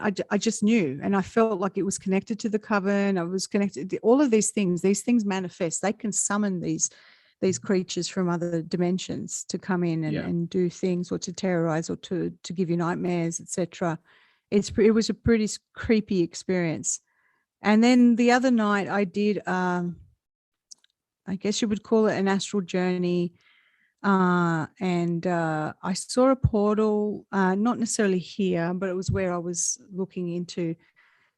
And I don't know if I was telling you about this, Greg. I was telling it to someone who I was having a Zoom meeting. I was having a Zoom meeting with someone, and she said, you need to do a video about this. Look, let's put it this way. And I did run it past Joanne Dunn from Pyramid Journey Through Ascension. She knows a lot about different dimensions and how everything works. I don't. I honestly, I know a lot about, I know a little bit about a lot of stuff, but I don't Yeah. sit there with a pen and paper and document how the universe works and how reality works. And, you know, and then there's Yeah. no paper in my, like, I just feel things. I don't have you know, I didn't go to a school to learn all of this. It's just lots of different little Well, things that that's another similarity we have. So Yeah, I just know a okay, lot. so I just know a lot about little things, and yeah, I'm not writing yeah. stuff down. I'm just Yeah, do you know what I'm saying? Because there's a lot of people Yes. who really study New Age dogma, Yes. and they know how to. First, there's astral, and then there's this, and there's different Yeah. layers and stuff. I don't know that stuff, but Joanne works in these realms all the time. She's like a little shaman, and she works in these realms, and so she knows. She's worked it out very clearly and can feel the different dimensions. Now, I said to her, listen, I've never heard of this before, but can you tell me if this sounds true? So what I saw was this is going to make a lot of people upset, I think. Okay. If you're really into aliens and spaceships and stuff, but this is what I saw. So there was I was tapping into something and someone, and what I saw was fractured parts of that person's shadow self. And there were images of different beings on each fractured part of that self. These beings were 4D. I heard in my head 4D. These are 4D. I'm not kidding when I say this to you. Do you know when, like, if I say to you Palladian, right? What appears in your head? What do you see? Do you see an illustration or like a cartoonish looking blue skin thing, right, in your head? No, I saw these beings as if they were flesh and blood in front of me. This was so vivid to me, like it was like a Star Trek episode of different alien races. You know, people dressed up in costumes. That's what it looked like. I could see them. I could see their eyelashes. It was so clear to me. Each being, and they humanoid. Every single one was humanoid, but they were all from, and it was an interdimensional creatures, I guess you call, or races of beings. Some had bluish skin, some had different hairdos, some had robes on, they all looked different. And I could feel something about them that was galactic. You could call it galactic, or they had that energy about them. Now, here's the thing. These could be archonic, I'm not sure, and they were projecting this image to me to make me think that they were from another planet. Okay. But I very quickly learned, they said, this is what they said to me, well, this is the message I got from the universe, was that they project the shadow self to the person. Okay. And so and they said, we feed off thought forms. Okay. They harvest the thought forms of the human, and they hook into people who are very good sources of loosh. Okay. And they said, one of the ways we do this is when you're looking up and you're getting distracted by, or you say, oh, I saw a spaceship, right? Yeah. They said, they're not spaceships. You think they're spaceships. They're not actually spaceships. They're lights in the sky to distract you while we're harvesting your energy. And what happens when you're looking up at the spaceship. Now, I'm not saying there is no such thing as spaceships. There is, and then there's this, okay? In some cases, what they're doing over particular areas in particular, okay, so this particular area was very active. They said that they put they called it a shimmer, but it was like a veil or a program to make the observer believe that they were benevolent, so that the observer looks up and goes, oh, correct. Wow, how amazing. Look at that. Oh, I wish I could talk to them. And then as the human is interacting with this being, or like what they believe is maybe it's their star family or something, and like they're having this experience, these 4D beings hook in and start feeding off and actually become almost part of that person, and they will project fears or feed off the fears of the person to trigger more loosh from the person.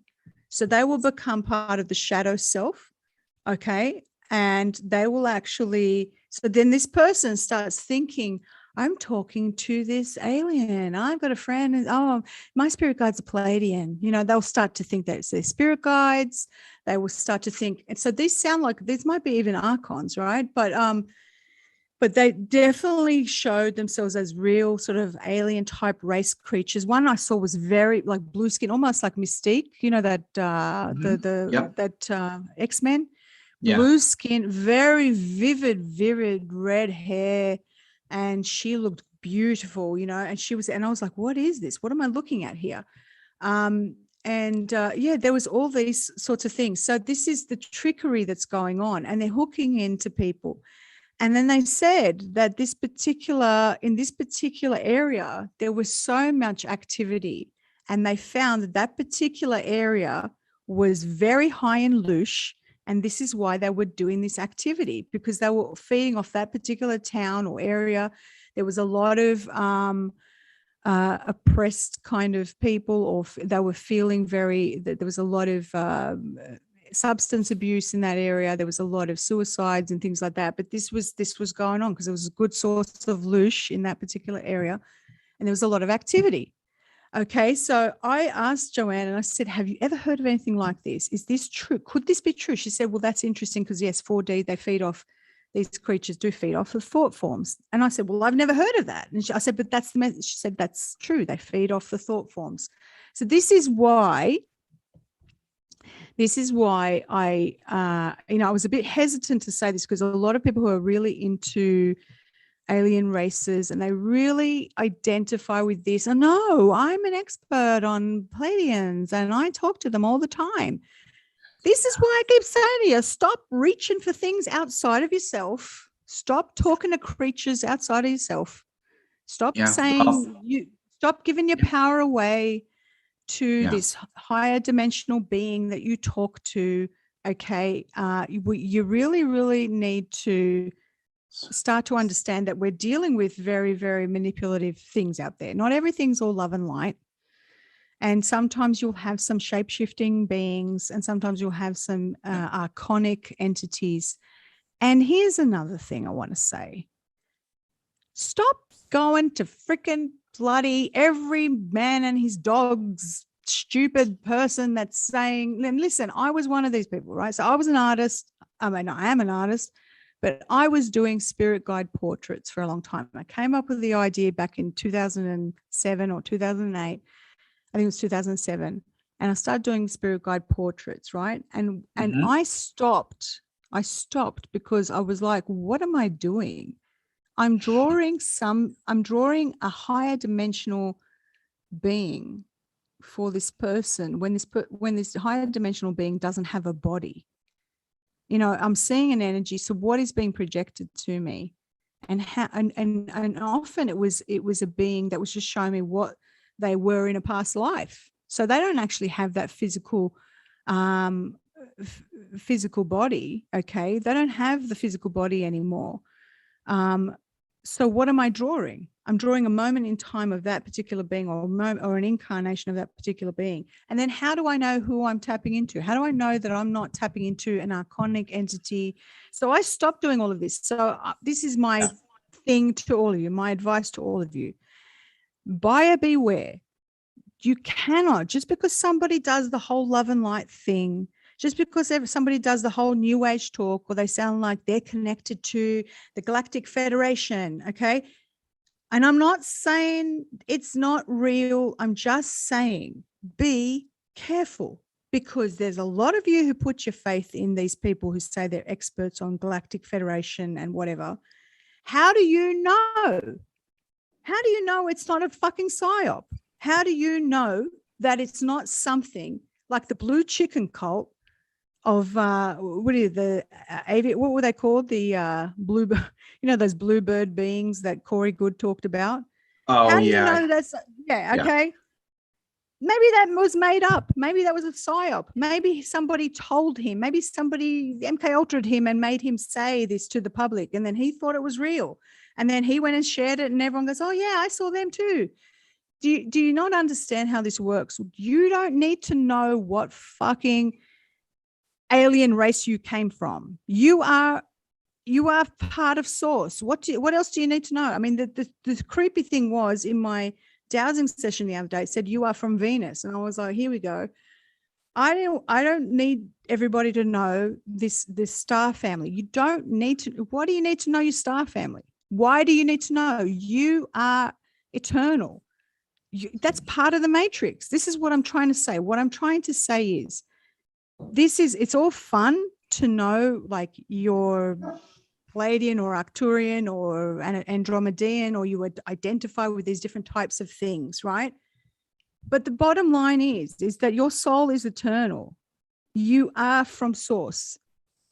Anything else that has a story attached to it is part of a matrix simulation, or is part of a simulation, okay? It's part of a simulated reality. Every single dimension that has form and duality is part of a simulated reality. Every single form, every single incarnation you have experienced, no matter how high the frequency or dimension, it is part of a simulation. Our consciousness created, thought created that reality, that realm.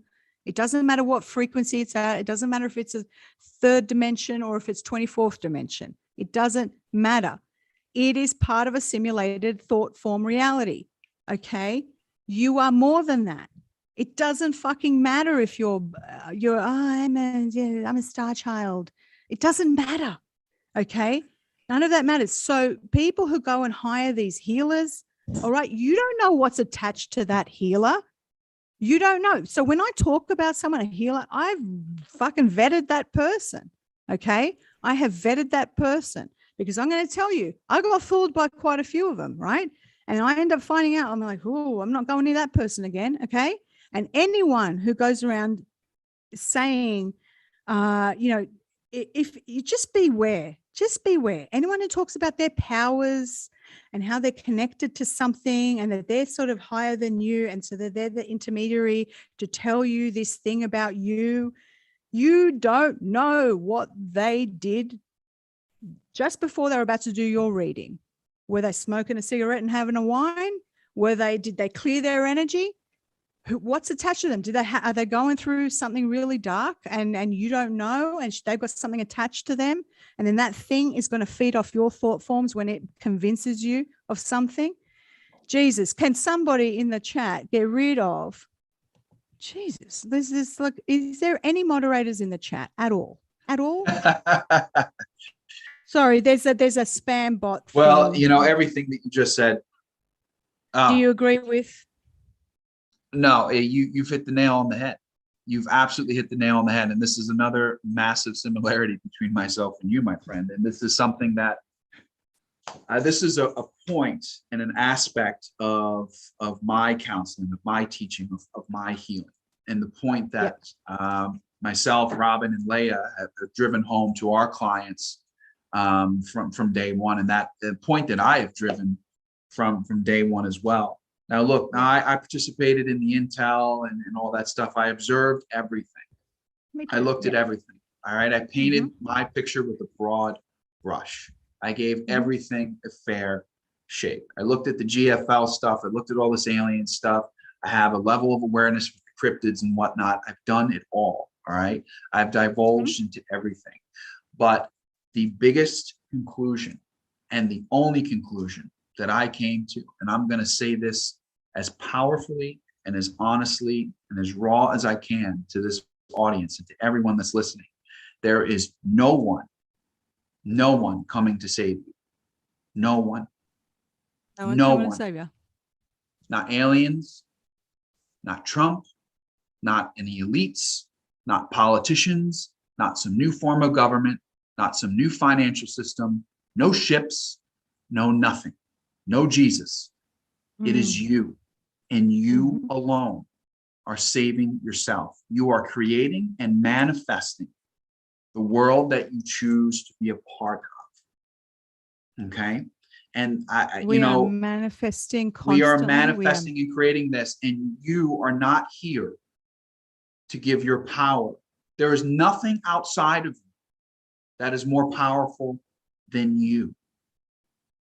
Every other story is trying to take that power away from you. Yes. This is why the new, George Kavaslis calls it the new cage movement, new age. Yeah. That was every single group of things you can think of was co-opted and became a psyop. Now, so it might have started in ancient philosophy. Okay. So it might have started and grabbed a bit of Zen things and a bit of Vedic stuff and whatever. And then it became this new age thing through Madame Blavatsky, et cetera, et cetera. Okay. Now, the problem is they know how humans work. So a lot of these things are social engineering. Okay. So every single group you can think of out there. Okay. Whether it's the alien community, I don't know if what do you call it? Alien community? What do you call that thing? What do you call it? I call it the alien. Alien community or whatever. Whether it's the nicest thing we can say. Yeah, the alien. And so the people that are into the aliens, and there's the people who are into the new age, love and light, the shaman type people, the people that are into all the shamanic healing, the people that are into the ayahuasca retreats, all of this different stuff, every label you can think of, feminist movement, whether you're a left-wing liberal, everything's been co-opted. Everything has been funded by Rothschild. So there's always going to be something. There's always going to be someone. So there'll be good people in that thing that had true intentions and they're really having experiences or whatever. And then you've got to understand that the big thing behind that has been funded by there's usually some kind of funding from deep state. Okay. So when you're talking about a really lucrative thing, such as this phenomena of aliens, okay, so you've got a whole thing around this. Okay. You've got Linda Moulton Howe, you've got all these conventions, you've got all these different things. Have a think about, could that be, could these things be taken over by someone and people being paid under the table to say certain things, to socially engineer the public, to capture to put some untruths in the stories, to make you go off in a different tangent? And every single story, when you start hearing these things, is actually taking you away from yourself. It's taking you away from the basic principle that you are the creator of your own reality. Okay. Yeah. So this is the thing and then you've got somebody saying it's like a Space Invader game. Yeah. Even the whole thing around Star Wars, etc. All of these things are a psyop to make you believe that everything is outside of you and it's not within you. Okay, everything is happening out there. There's planets out there, and then they came from out there, and then they're coming here, and they're these then they have these self-proclaimed experts on these topics. Okay, oh, this person has a chip in their head, and and I had this experience. I had this stupid experience. I had this experience. There's a video back in May, I think 2021. I swear to you, I had something. I went and looked up at the sky. The sky. I got distracted by a pretty light in the sky. And then it was like, I went back inside and it was this crazy thing. And then the next morning I woke up and I had this burn mark on my side of my head and I had massive headaches. And I felt that there was this, I think I said a trigger word. This is why this bot is in the chat. I said, we must have said trigger words and then and then you bombard, put some spam in there. Okay, so do you understand what I'm trying to say? That we're all victims of this. We all could get carried away with this stuff. People then were like, "Oh, you got a chip in your head, so and so's got a chip in their head." Blah blah blah blah blah. And you've got all of these things that become part of a narrative, and then you've got these experts in this narrative all claiming that they know about this stuff. Now, there's some genuine people out there. Please don't get me wrong. I'm not poo-pooing the whole thing, but there is some real genuine people out there who've had experiences and they're really heart-centered people. and they will talk about their experiences really from the heart, and they really explore the interdimensional aspect of this world, or the multidimensional aspect of this world. I think there's a guy in Australia, and my God, his name has escaped me, but I feel he's a real genuine researcher in these sorts of things. But then you've got a whole community where that's been infiltrated by the deep state. Okay, now I can probably give you a few names of those people, and I know they're ex-CIA. There is no doubt in my mind. The same thing with the truther community. Do you remember when I did that hypnotherapy session? And then what did my higher self say? 90% of the truther community was infiltrated. Now, Wasn't surprised. Yeah, Not surprised at all. When I heard that, when I heard that, I was like, oh, well, yeah, pretty much. Yeah. So the people who are not surprised by that are probably because we've been victims of, we've been like, yeah, I've seen a few dodgy things. Yeah. But the people who called me out on that are part of the problem, right? And there was someone who called me, who said that I was full of ego and all of this. I know you, lady. I know you. I know who you are. She wrote on her channel that I was full of ego and I faked my whole hypnosis. I know who you are. I know who you really are. This is the thing. Now, I'm not saying 90% of truthers are bad. What I'm saying is it's been infiltrated, meaning that you've got some people who are deep state who sow seeds of doubt, or they put 80% truth, okay, and then they feed some information they've been given falsely. They've been given false information, and they purposefully put that out there into the consciousness of the community, okay? That's what I'm talking about, infiltrated. Then you've got actual deep state people who are part of covens, okay?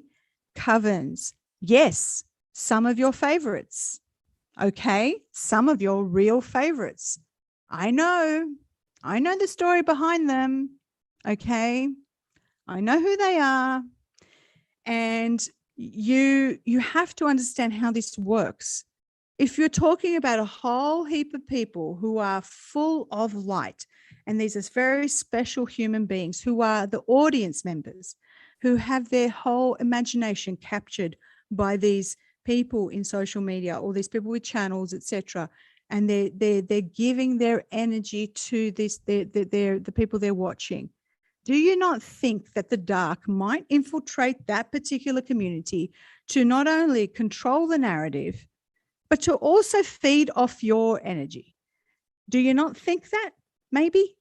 Do you not think that there might be a few warlocks or witches in there that might be embedding their videos with stuff that might be hooking into you? Do you not think that? If these creatures are feeding off your thought forms, what do you think that the people working with them are doing? Exactly. What do you think? And if you're getting attacked regularly, okay, if you are getting psychic attacks, you need to have a look at what you're watching. What are you watching? What are you immersing yourself in? I will tell you right now, I have a zero tolerance to fear porn in my chats. People go, you're censoring us. We're allowed to express ourselves. No, you fucking idiot. If my chat is about horses and you keep sharing pictures of fucking crocodiles, I'm going to delete the fucking thing about crocodiles. Okay. That's not censorship. That's sticking to the narrative and the story of that chat. My chat is not about low level frequency things. Okay. So it's about trying to have a community and make people happy and talking to each other. So if you're going to come in and put fear porn, I'm going to tell you right now, that fear porn you're immersing yourself in, that narrative outside of you that you're participating in, the fear that you keep talking about, you are creating that, my friend. Your new world is going to be full of that. Your new world is going to be full of dystopia. Your new world is going to be part of the new world order because you're following that narrative and you are creating that in your fucking world. You are the creator. You are the creator. Okay. Stop giving your power away. Stop talking about that shit. Stop asking me, is Trump coming back? Who gives a fuck if he's coming back or not? Okay. It doesn't matter. They're all fucked. Okay. All of that is fucked. That is the outside world. You create your world. You create your world. Why do you think we're still in this mess? Because everyone's spiraling into, they're just observing the same thing over and over again. And it just keeps creating this same world full of this shit. All right. You create your own world. Okay. So if you don't like what I'm saying, fuck off. Okay. But if you do like what I'm saying, stick around. But I'm going to tell you the truth. The truth will set you free, my friends. Okay. Yes. The truth will set you free. And I don't give a fuck how painful it is. You need to hear it. Okay. Because I have told you guys over and over again, be careful where you put your focus. Be careful where you put your focus. I have seen great people fall down and get depressed and spiral out of control because they are immersed in intel. They are immersing themselves in intel. They are full of fear. They are full of grief. They're full of anxiety, and they have gone down a very, very dark path, and they have lost their minds with this. Okay. And they are loosh. They are creating loosh for these entities. We are in a parasitic realm, and this is what these things do. Everything is trying to feed off you. But then, if you look at the bigger picture, there is always a positive to this.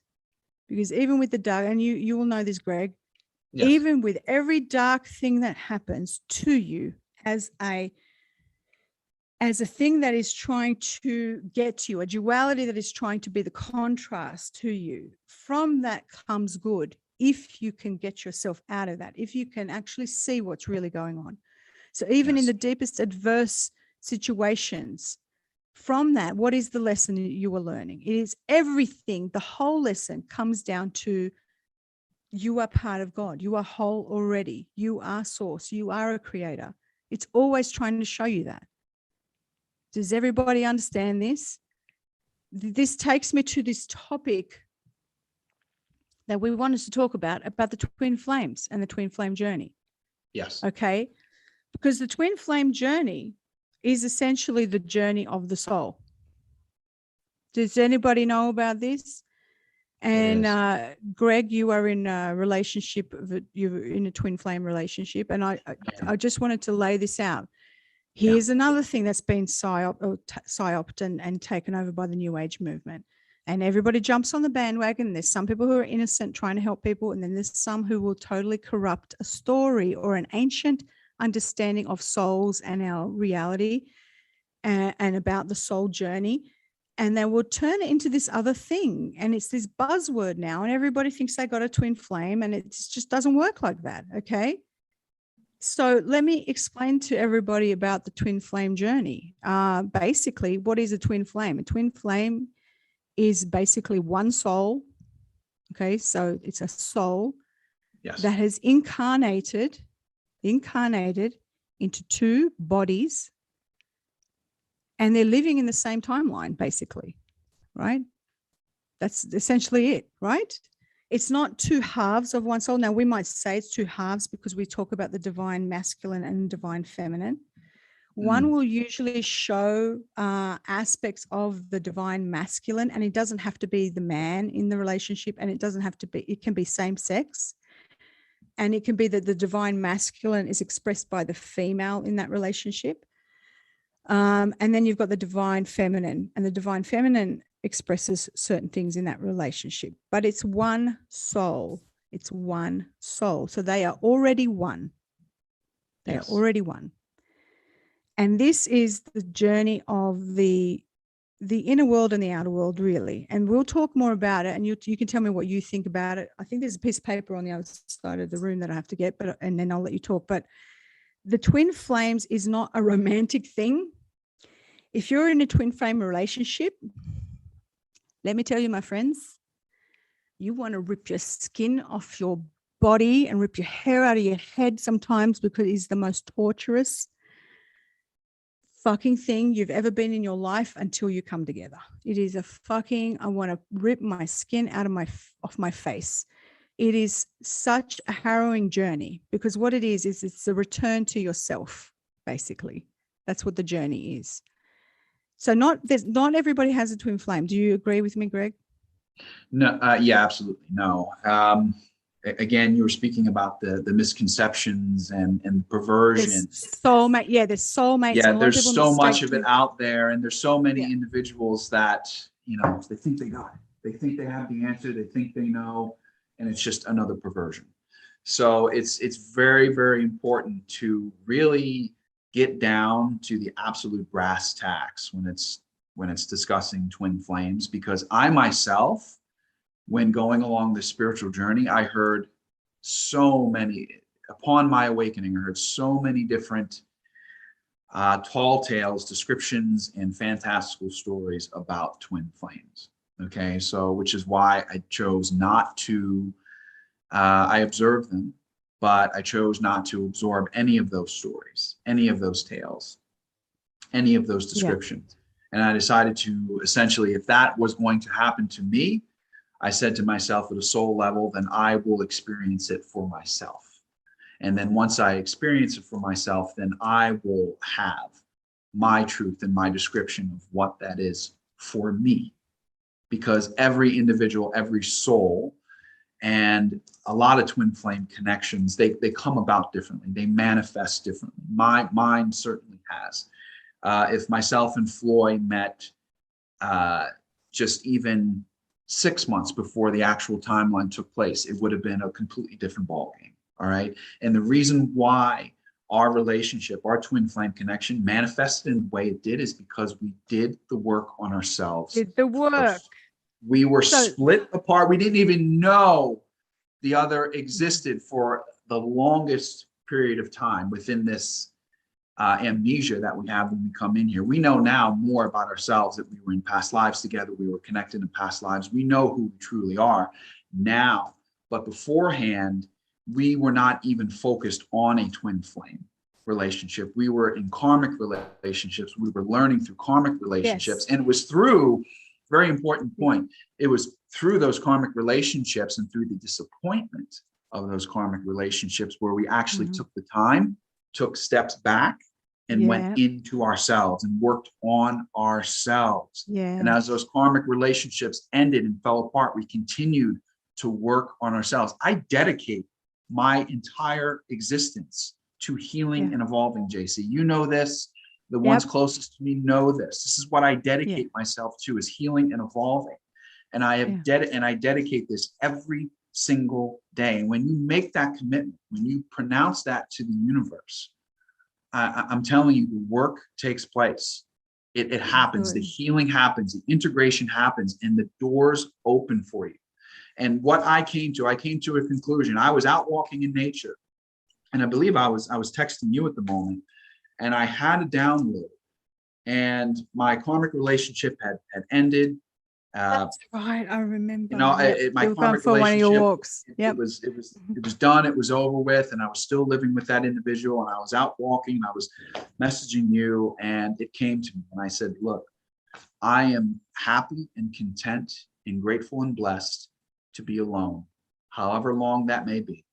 I am grateful, I am happy, and I am content, universe, at being alone, however long that may be. However long that may be, I'm fine, I'm okay, I'm happy, I'm content, I am grateful in this moment and moments preceding afterwards. If I am alone, I am alone. If I find someone, I find someone. I am okay, I am content." And in that moment of contentment, and in that moment of releasing any attachment to finding someone, or the very human thing that we do of finding a replacement, 2 weeks later, and I kid you not, it was 2 weeks later, myself and Floyd manifested. And we manifested in probably one of the most powerful ways that I could ever describe. As a soul and as a human, having a human experience, I can't even begin to express how powerful that manifestation and that connection was. And it was because I did not attach to it's the journey of non-attachment, even the reality. It was just non-attachment. I just said, I don't care. I'm content. It's the journey. And I'm grateful where I'm at. It's the journey of non-attachment. Guys, I just got to grab this piece of paper that I wrote some notes on across the room. And just 1 second. I'll be 2 seconds. No problem. Take over for a second. No problem. So in that moment of release is when everything changed. And I told the universe that I was actually okay with being alone. And I was ready to do that. I was ready to embark upon that journey.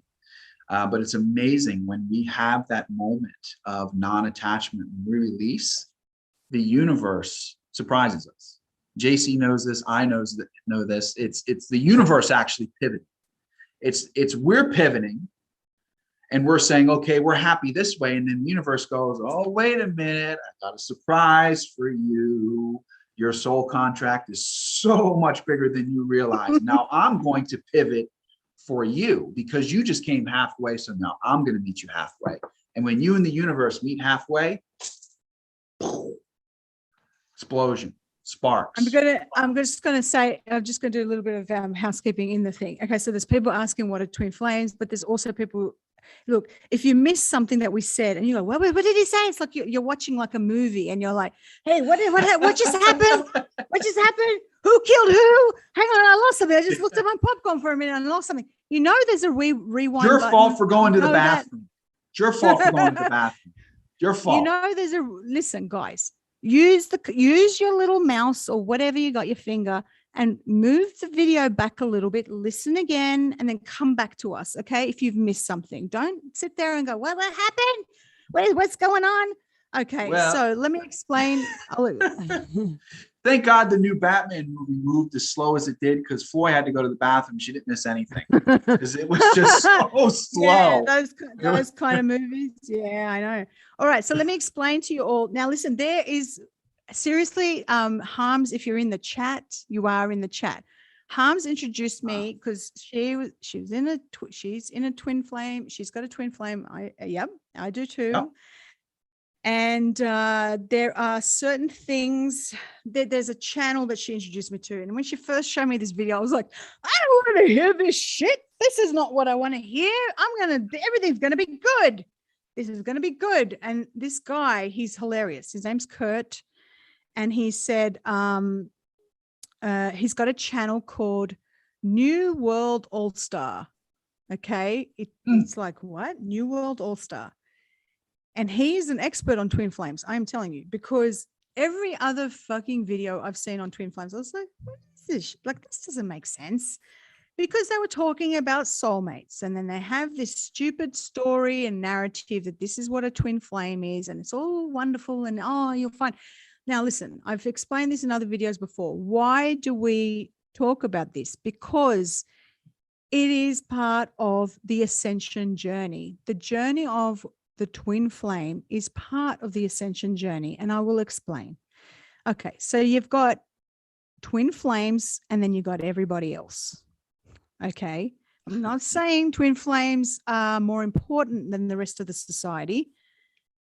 I'm just saying it's a thing. Okay, now you've got, hang on, here she comes again. All right, 1 second, I'll be right back. Hang on. Oh. Yeah. Twin flames are, how do I put it? There is everyone else, and then there is twin flames. It's essentially it's apples to bananas.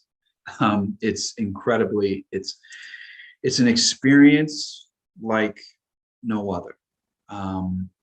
I wish I could find the words to express how powerful it is. And with every twin flame, it's a different situation. Many twin flames find themselves in the runner and chaser. They have the runner and chaser aspect of it, where one individual is ready, has done the work, and it is ready to make that commitment. And then there's the other one who is not ready, who has not done the work, and who can't unionize. I can't let her come on the camera. And she keeps saying, can you change your channel for me? That's okay. That's all right. All right. We're So veterans. I don't know We what you can were hold it talking. down. I don't know what. Thank God you're here, because if I was by myself, I'd be like, I'm going to stop. Okay. So I don't know what you were talking about, and I don't know if I interrupted you. I'm sure I did. So I'm going to tell you what I know about it, and then you give me your run on it. Okay. Sure.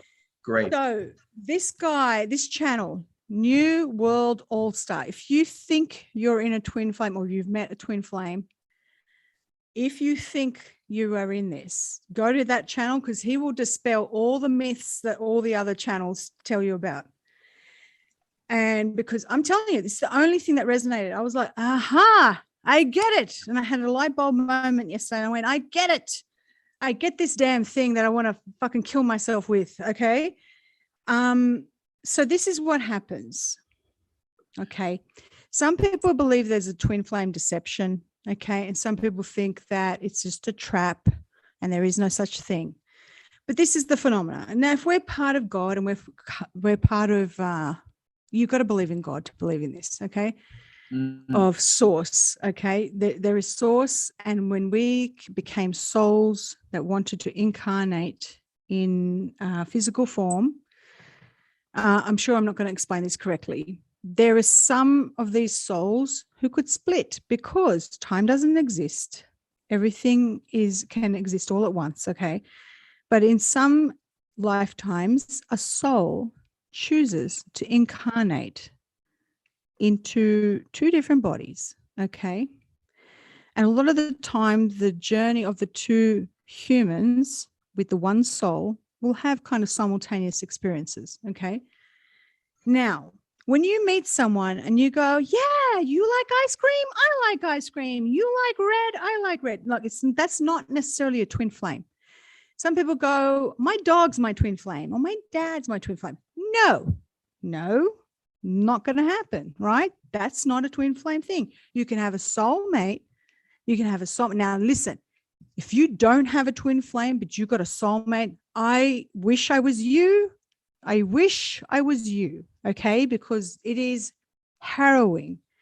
The journey of the twin flame is fucking mental, and you want to kill yourself sometimes. It is so intense. It is so painful. It is not easy, and it's not above any other relationship either, okay? Because everybody goes, I aspire to find my twin flame. No, you don't. You don't aspire to find your twin flame. Okay, not everybody has one. You might have a soulmate and you might have karmic relationships. Okay, sometimes soulmates are a lot easier. I've got soulmates who are my best friends. Okay, so some are in the chat. I believe they're my soulmates. You know, like I think actually all my moderators are my soulmates pretty much. You know, so I think that I just feel them, or they're soul family, and I love them, and they're great. You can have your sister as your soulmate, or soul family, whatever you want to call it. And soulmate relationships, soulmate marriages are the ones that they seem to just have. They have life's ups and downs, but everything seems to be pretty easy for them. Yeah. They get along really well. And then you got karmic relationships, which I believe my ex-husband and I were. Okay. Karmic relationships usually means you have to play out some karma, and then it kind of ends and you're not really compatible, but there's something going on. Sometimes a lot of the toxic relationships you end up in are karmic relationships, but a twin flame relationship is one of the most mind-blowing things you'll ever experience. Like I said, not everybody will experience this or has one. If you just understand the concept of this, they are the same soul as you, different bodies, same soul. Okay. Now, I took some notes from this guy, because this is what often happens. Here's some of the phenomena that happens with these twin flame relationships. Usually they meet and it's like, right? And it's like, oh my God, this is amazing. This person is amazing. And then you're just like, yeah, oh my God. And you're so intensely, you're in this, and this is what Kurt says on New World All-Star. You're in this love bubble for about 4 to 6 weeks. Okay. And everything's great. And then all of a sudden something happens and one of them runs away and you're like, the fuck just happened there? What just happened? Like they have a fight with you and you're like, what the hell just happened there?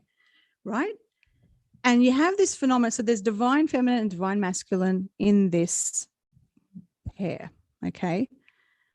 And usually the divine feminine, and it could be male or female, divine feminine, okay, is the chaser. Now, I'm not saying, okay, if you're obsessed with someone and you're chasing and stalking them, that's not what I'm talking about. I'm talking about the energy, the frequency or the energy of that particular person. Usually they have, the divine feminine is usually has been doing the work. Okay. They've been doing the spiritual work, because this is the soul journey. And it's imagine having the love of your life, meeting the love of your life. And you're like, this is it. This is the one. I can't leave. This is the person. I can't live with anyone else. I need to be with them. And then they're taken away from you, right? That's literally what happens. It's like they're taken away from you. There's something that happens. There's either distance or something, or they're married or whatever, and they're taken away from you. And then you have this thing where it's like, it's the journey into yourself, because it's like, you're not separate. You're already one. That's essentially what this journey is. The journey is teaching you in the physical body that you are not separate from anyone. You are already one. You are already one, because you already are the same soul as this person. Okay. Now, there's often this period of what they call detachment. Is that what they call it, Greg? This is from what I understand. There's often a period of separation for the people. It depends on if they've done the work or not. A lot of people have said that in this lifetime, as we're coming up to this reset or awakening, there are a lot more twin flames actually incarnating together and they're meeting. Okay. So twin flames are actually coming together in this lifetime. There's a big ramping up of this. From my understanding and from what I've had or received in the hypnotherapy session I've done, where I was got information from my unconscious mind about the universe. They did say that in this time period of this awakening and this ascension of the planet, that more twin flames are coming together, and that them coming together is activating something for the entire planet. There's an actual energy shift as they come together.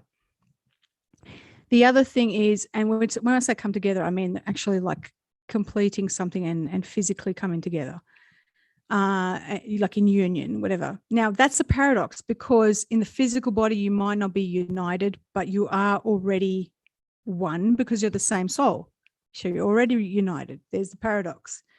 So there's a lot of people out there who are suffering, who are in the twin flame relationship. They're not bonded like you and Floy. Okay. They're not together. And there's usually this separation period.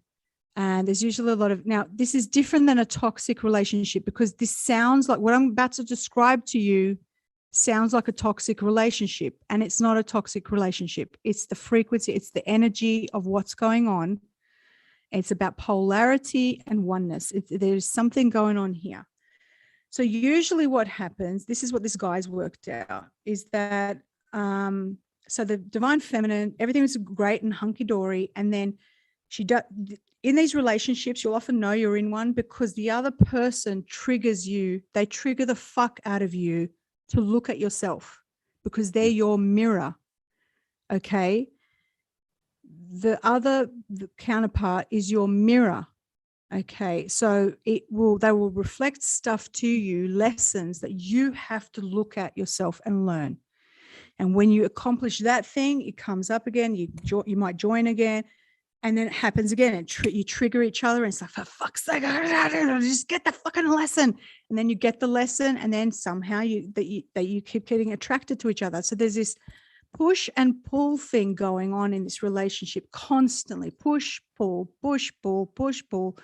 And it's just like, it's insanity. And you think it's a toxic relationship. It's not a toxic relationship. Okay. Because what's happening each time you're having this push pull thing is you're ascending. You're going through this journey and you're doing the work. Okay. Each of you are doing the work and you're coming to conclusions. You're clearing a lot of karmic stuff between the two of you. It's not necessarily a karmic relationship, but you're clearing a lot of stuff.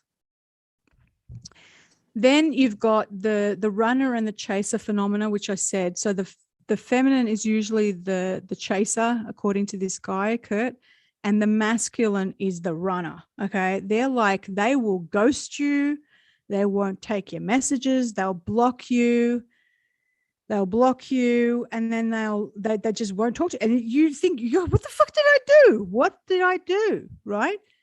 And it's the energy. It's the energy, because sometimes the divine masculine doesn't want to look at themselves.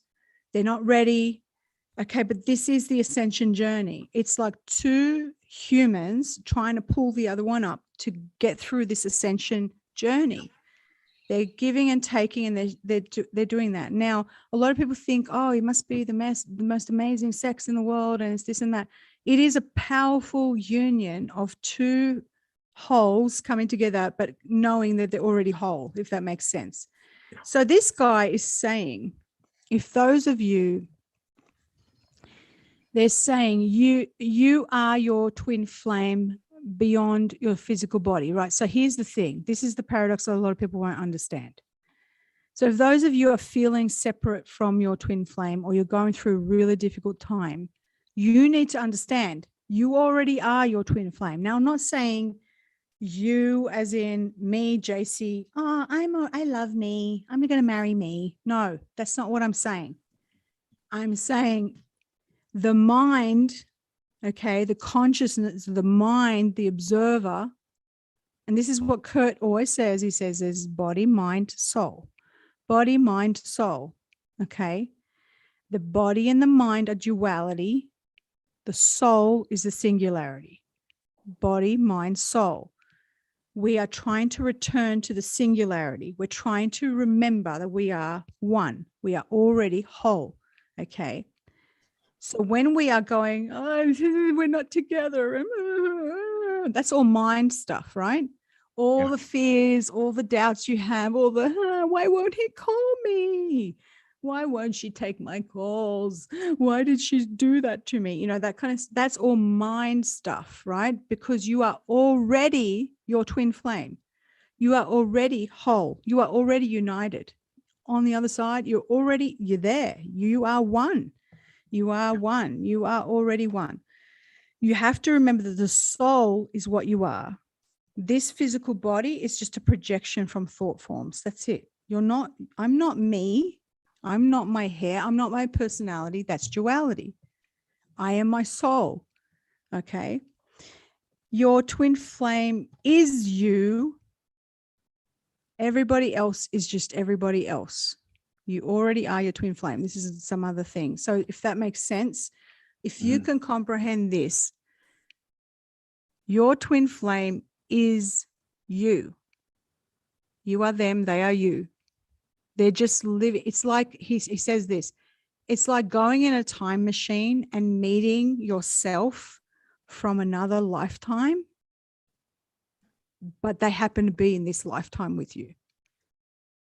Does that make sense? Yeah. Okay. So, and then if you're suffering right now, that he says, just keep saying to yourself, I'm not trying to attract something else to me.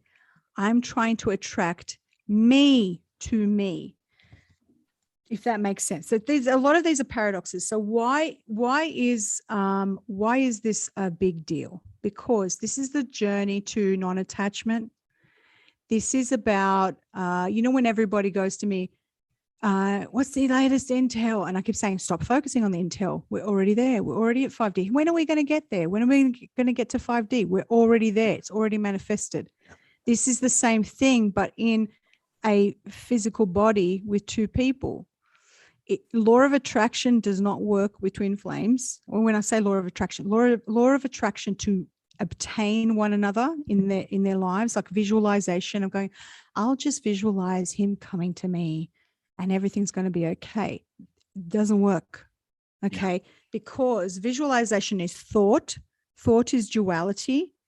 And what you need to comprehend is you already are. Look at this.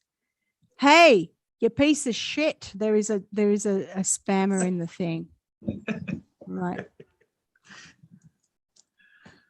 Wow. Sorry about that, guys. There's a lot of, I hope you're not looking at this. Don't worry about the chat. Okay. And hang on a second. Hang on. Give me a second. No, I can only imagine. There's a lot of spamming going on. Okay. Because I can always just shut the chat down. Yeah. If that's okay. Yeah. So anyway, they're trying to distract us because we're talking about something very high. Oh yeah. Oh, yep. Absolutely.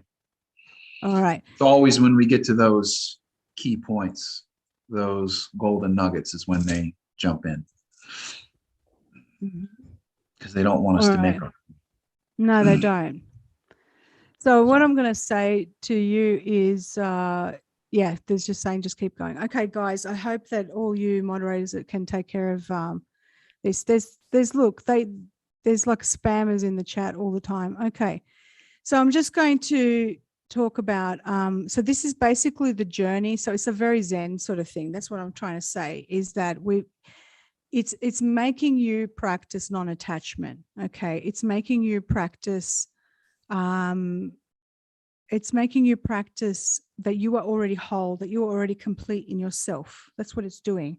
But every time we fret about not having that thing, so we're fretting about when is this going to end? When is this lockdown's going to end? When is 5D coming? When is this new earth coming? It's already here. That's how you have to see it. And this is the journey of the twin flame journey, right? So instead of seeing all the limitations and freaking out and worrying and saying this isn't going to work, this isn't going to work, it's about going into the heart center and remembering you are whole and remembering it's already complete and done. That's the journey of the twin flames, from what I understand. If you want to learn about how to be part of if you want to learn like how to get your twin flame back and things like that, there is that channel I was talking about. If you're suffering right now, there is that channel that I was talking about. And that's the paradox. He teaches you how to get them back, but you have to like kind of be detached and or non-attached to the outcome. It's a real paradox. It's like you got to be free. So it's exactly what you did. It's kind of like, I'm happy being alone. I'm happy. That's how you manifested her, because you went out of your thoughts and into your soul, and you integrated and you became whole and realize that you are already complete. That was the other realization. But every time you obsess about the other person, they run away, right? Because you're in your thought, you're in your mind. That's what he says anyway, but that made sense to me. Yes, Okay. that makes complete and utter sense. And that's 100%. Even with every twin flame journey being different, I mean, that's pretty much, that's painting it with the broadest brush that you can. Yeah. Essentially. So that's great information. What's your definition then, and what's your experience? Tell us about you, because you're actually living with your twin flame. Yeah. Well, through my experience, the twin flame journey is a powerful one. It is a potent one. It is one full of twists and turns, pivots, surprises, both, of surprises of every nature. For me, Floy is exactly what you just described. I mean, she is my mirror. She is the reflection. She is the true and purest reflection of my highest self. Okay. And the potential to go even higher. Okay. She is that reflection for me every single day. And she is my mirror. And through our connection, through this twin flame connection, we are triggering one another, and we are essentially mirroring back to the other what still needs to be looked at, what wounds still need to be attended to, what still needs to be healed, what still needs to be integrated. Now, we've done enough work on ourselves individually to actually unionize in victory, rather than unionizing and then repelling and having to come back, repelling, having to come back. We haven't had that. Essentially, we've grown more in love and compassion and gratitude every single day. And we have faced our challenges. I don't mean to use the word challenge as a negative, as a negative. We faced a lot of external resistance when we unionized. And that will happen as well too. We can't throw that out of the equation. The external will throw as much resistance at a twin flame connection as it can, because it does not want that to happen. Yep. And when a twin flame connection, when we unionized, the first resistance that we faced was with her family, because when twin flames unionize, everything changes. Everything changes so rapidly and so exponentially that the people around you will no longer recognize who you are. You are a shadow of your former self. In fact, the shadow is not even there. They can't see who you are anymore. They can't conceptualize, they can't comprehend who this new person is. So the resistance that you're going to experience is going to be from friends, from family, from loved ones. They don't, From the government. from the government, from the cabal, from covens, from outside forces. Yep. You're going to face that resistance. I mean, we have had our share of attacks from both there and within the family structure. And you know my story too, right? Yes, absolutely. So, absolutely. Yeah. So yes, so these twin flame connections are healing the planet. Okay, we are dismantling the matrix, and they are a huge role in healing the earth and healing Mother Gaia and healing the collective and bringing the collective together as a whole, because the collective consciousness is more than just a consciousness. It is also a physical body, because we are souls that are existing in a physical temple. And right now, that physical temple, because of certain things that have rolled out, as we all know, over the past couple of years, that physical body of the collective consciousness is breaking down. It is deteriorating. It is disintegrating. People are transitioning. They're leaving. I'm not going to say dead, because we're moving on from that. Yeah. But they're transitioning. They're moving on. They are leaving. So we are therefore feeling the effects of that physical consciousness breaking down.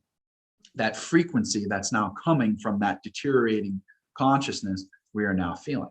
Myself and Floyd experienced this, for a few weeks, and it took some time to get our internal alchemy back in shape. I want to show everyone this. This is the Merkaba. Oh, that's beautiful. So that's the Merkaba, the male and female. I mean, yes. I guess that's a symbol of the combination of the male and female that's the twin flame, essentially. Sorry about that. Or the male and female aspects of the selves. A lot of people, there's questions in the chat as you're talking. Look, okay, somebody's not getting it in the chat. Rain, just fucking Jesus. Okay, so it's all right, guys. It's all right. You're a soul. Yeah. And then and there's not many, from my understanding. Okay, there is a tiny fraction of the population of this earth have a twin flame. It is not a common phenomenon. I don't care what anyone says. It is not common. Not every human being has a twin flame. It's a very unlikely thing. If you haven't experienced it, if you haven't, and that's okay. You are totally okay. It just happens to be in this lifetime, you have decided to incarnate in two bodies to experience the massive ascension that is going to take place and to assist the world, basically. Okay. Yeah. And the other thing is that there was a question. Sorry, Greg. No, go ahead. Something about, she kept saying about your family won't recognize you.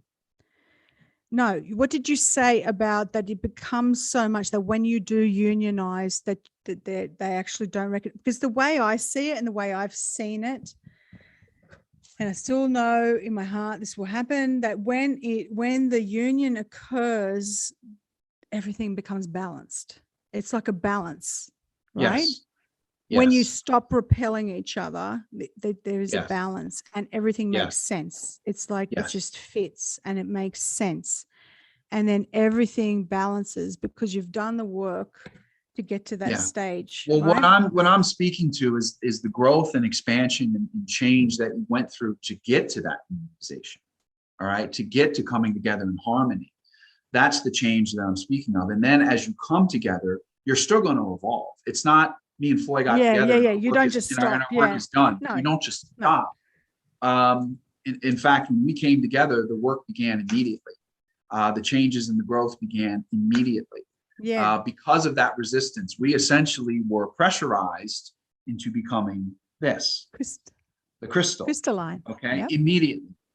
Absolutely immediately. Right. We hit the ground running with it. Right as I got there to Wisconsin, the physical space in which we lived in was being threatened to being taken away. And we were automatically given the prospect of, I just moved in.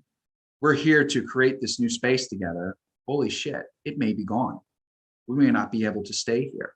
So we were immediately faced with the prospect of, I just packed up all my stuff, drove 16 hours from New Jersey to Wisconsin to begin this beautiful, wonderful new existence. And it is. It was, and it is, and it still is. And it just keeps getting better and better. I want to drive that home. But nevertheless, we were immediately faced with losing that physical space. We were immediately faced with the challenge of our perception on what security really is.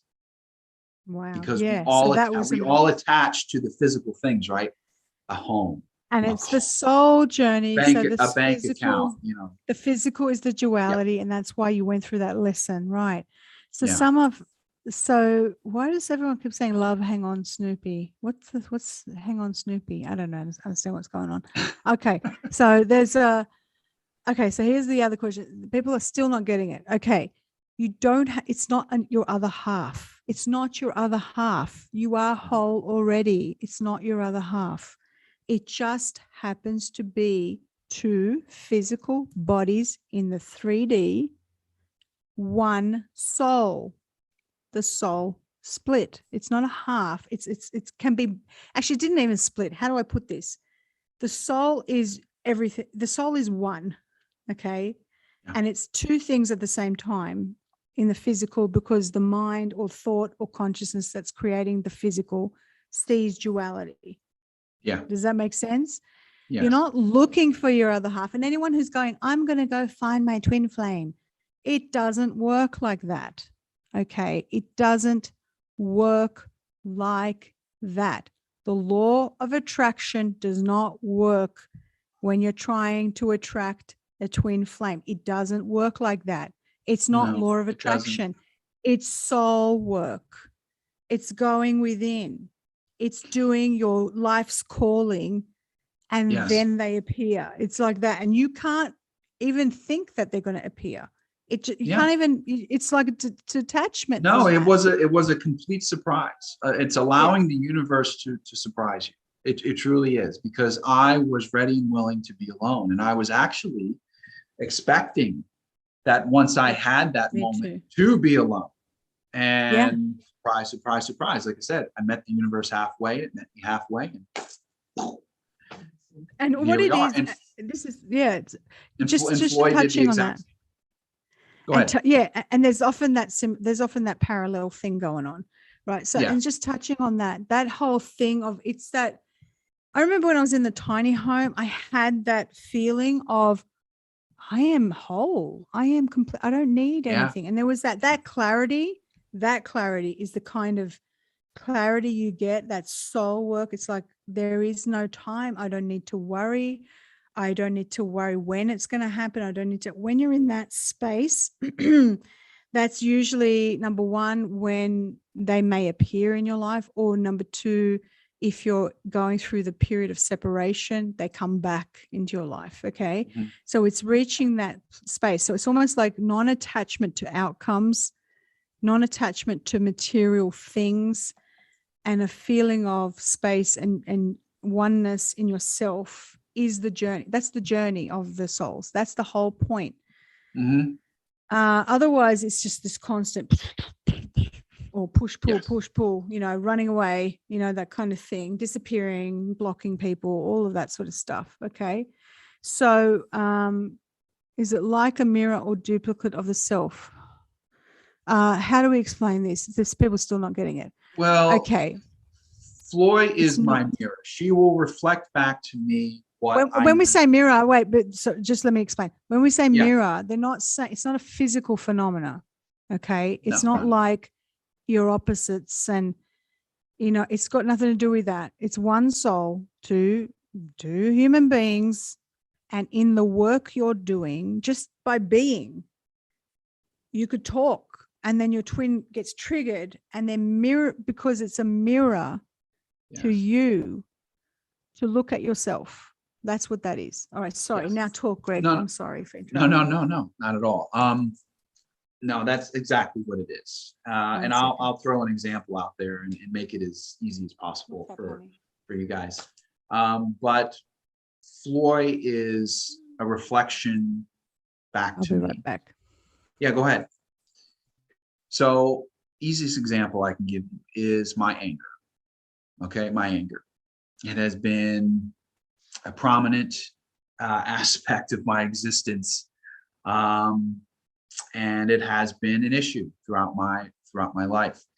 Now, I have done a lot of inner work, and I have healed and integrated much, but through this twin flame connection, I have discovered in full how my anger has an impact and how it affects the external world around me.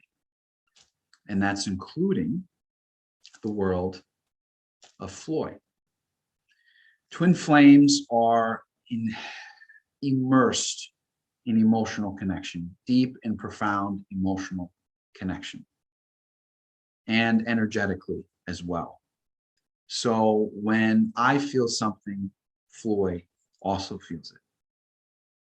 Okay, so therefore, when I am angry, it affects Floyd profoundly, energetically, and emotionally.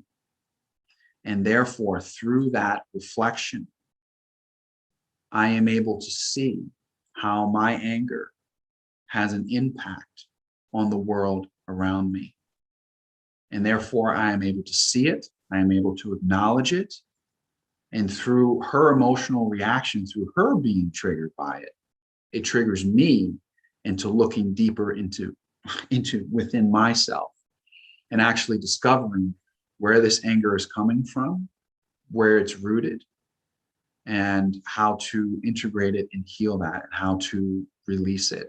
So Floyd is my mirror through my act. So when I feel something, when I have an emotion, or when I act, it's an energy, it's a frequency, and it hits that mirror and therefore presents a picture back to me as to a cause and effect, how that affects the reality in the environment around me, and therefore teaches me and allows me to discover more about myself and why am I feeling this way, how my anger, how my emotions affect the external world around me. That is what a twin flame does. It is a direct reflection back to you on what you still need to work on. Yep. Okay. It is that trigger. People are asking for your channel in the chat. I'm just going to share it. So Galactic Greg, Spiritual Patriot. Subscribe to Greg's channel. That's Greg's channel. I've just shared it in the chat. The other thing people are asking is, how do you know you're not just pretending that's your twin? I've already mentioned there's a channel that I think is one of the best from what I've seen, because Harm's introduced me to this channel. And it's called New World. I'm going to write it in here. New World All-Star.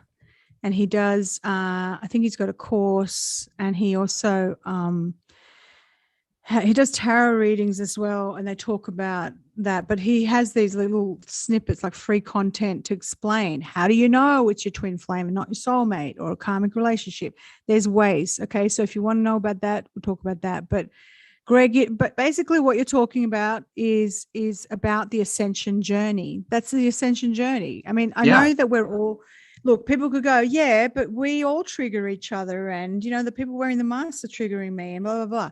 Yes, the outside world, the duality, is going to trigger you to look at yourself, but this is on an individual basis, in a relationship basis. Okay, the twin flame thing. Now, some people might become obsessed with someone and they go, that's my twin flame. I'm telling you, it's not this romantic thing. It's a soul thing. It's like there's many signs that it is. You just know. It's like you just know. The other thing is that when you go through a breakup, or when you're not talking to each other, there's a separation.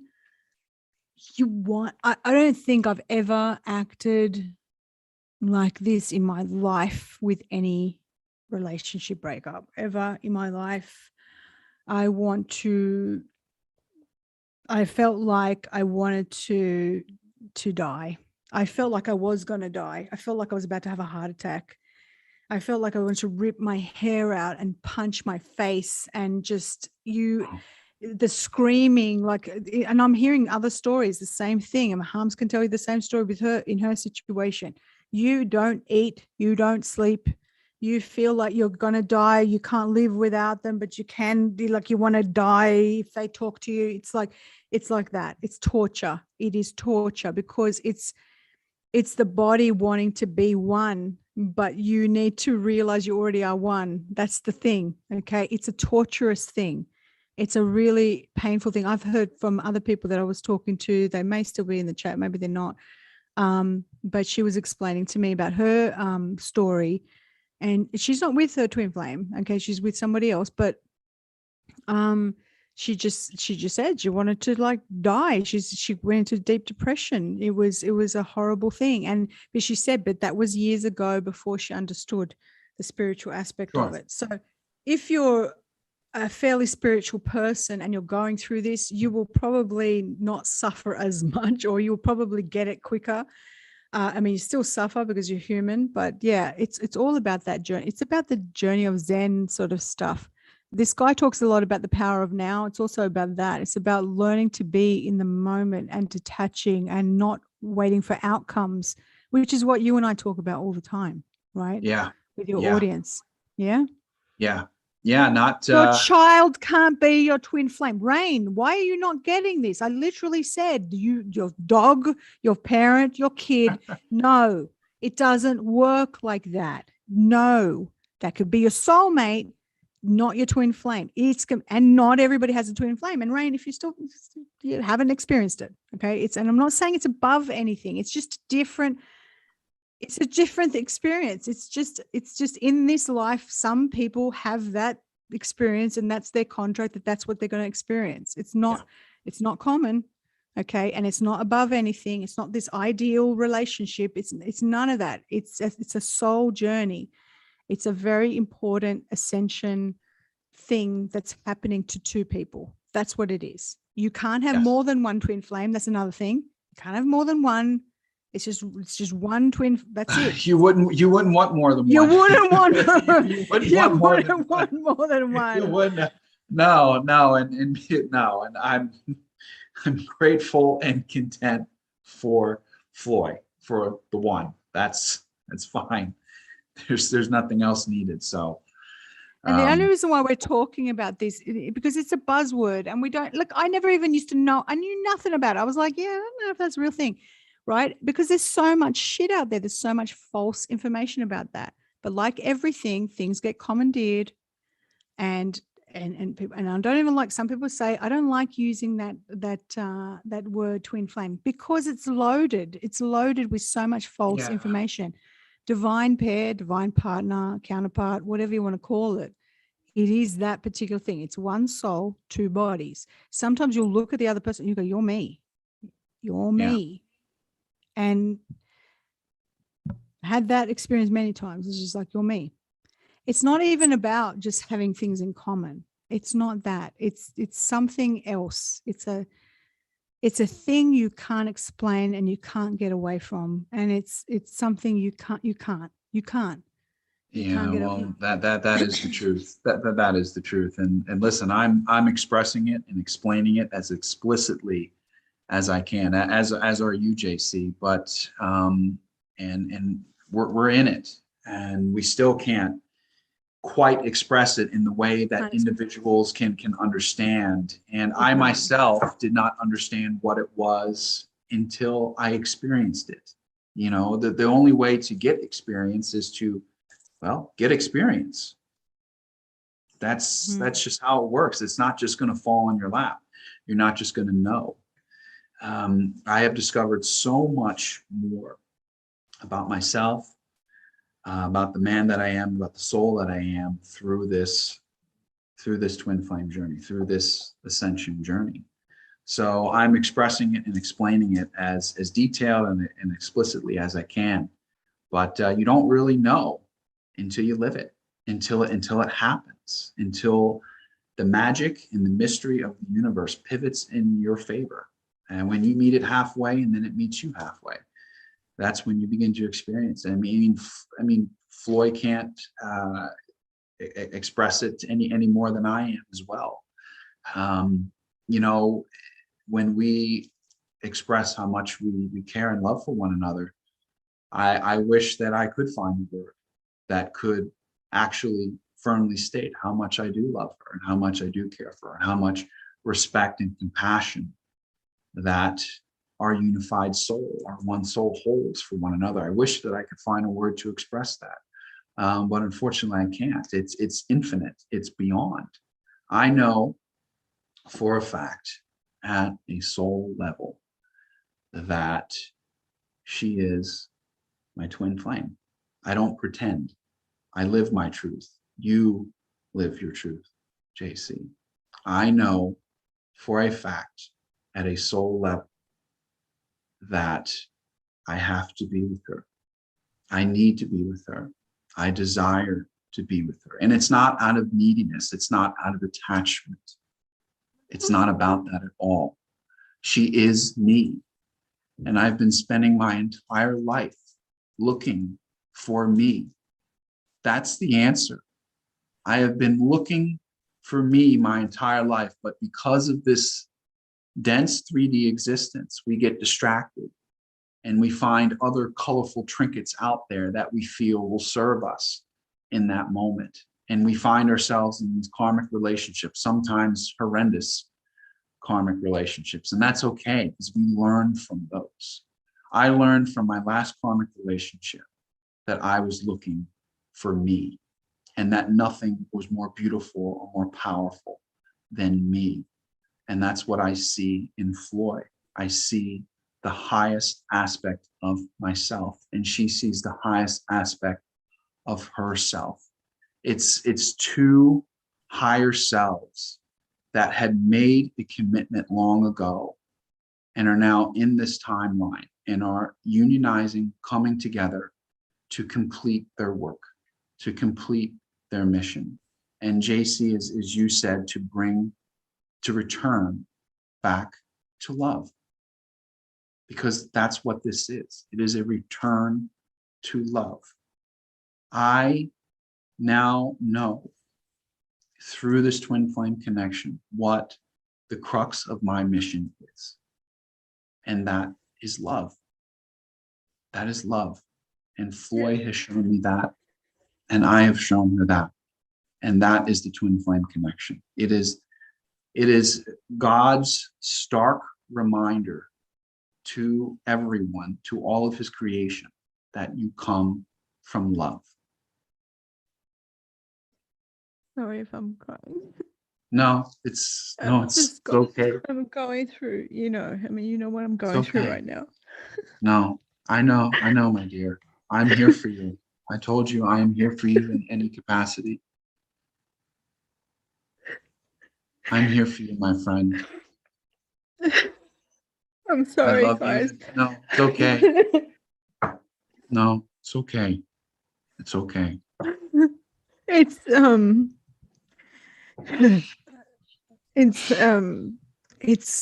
It's one of the hardest things you'll ever go through in your life if you ever experience this. And I'm just, as you were talking, just everything you're saying, I know, and that's why I'm crying.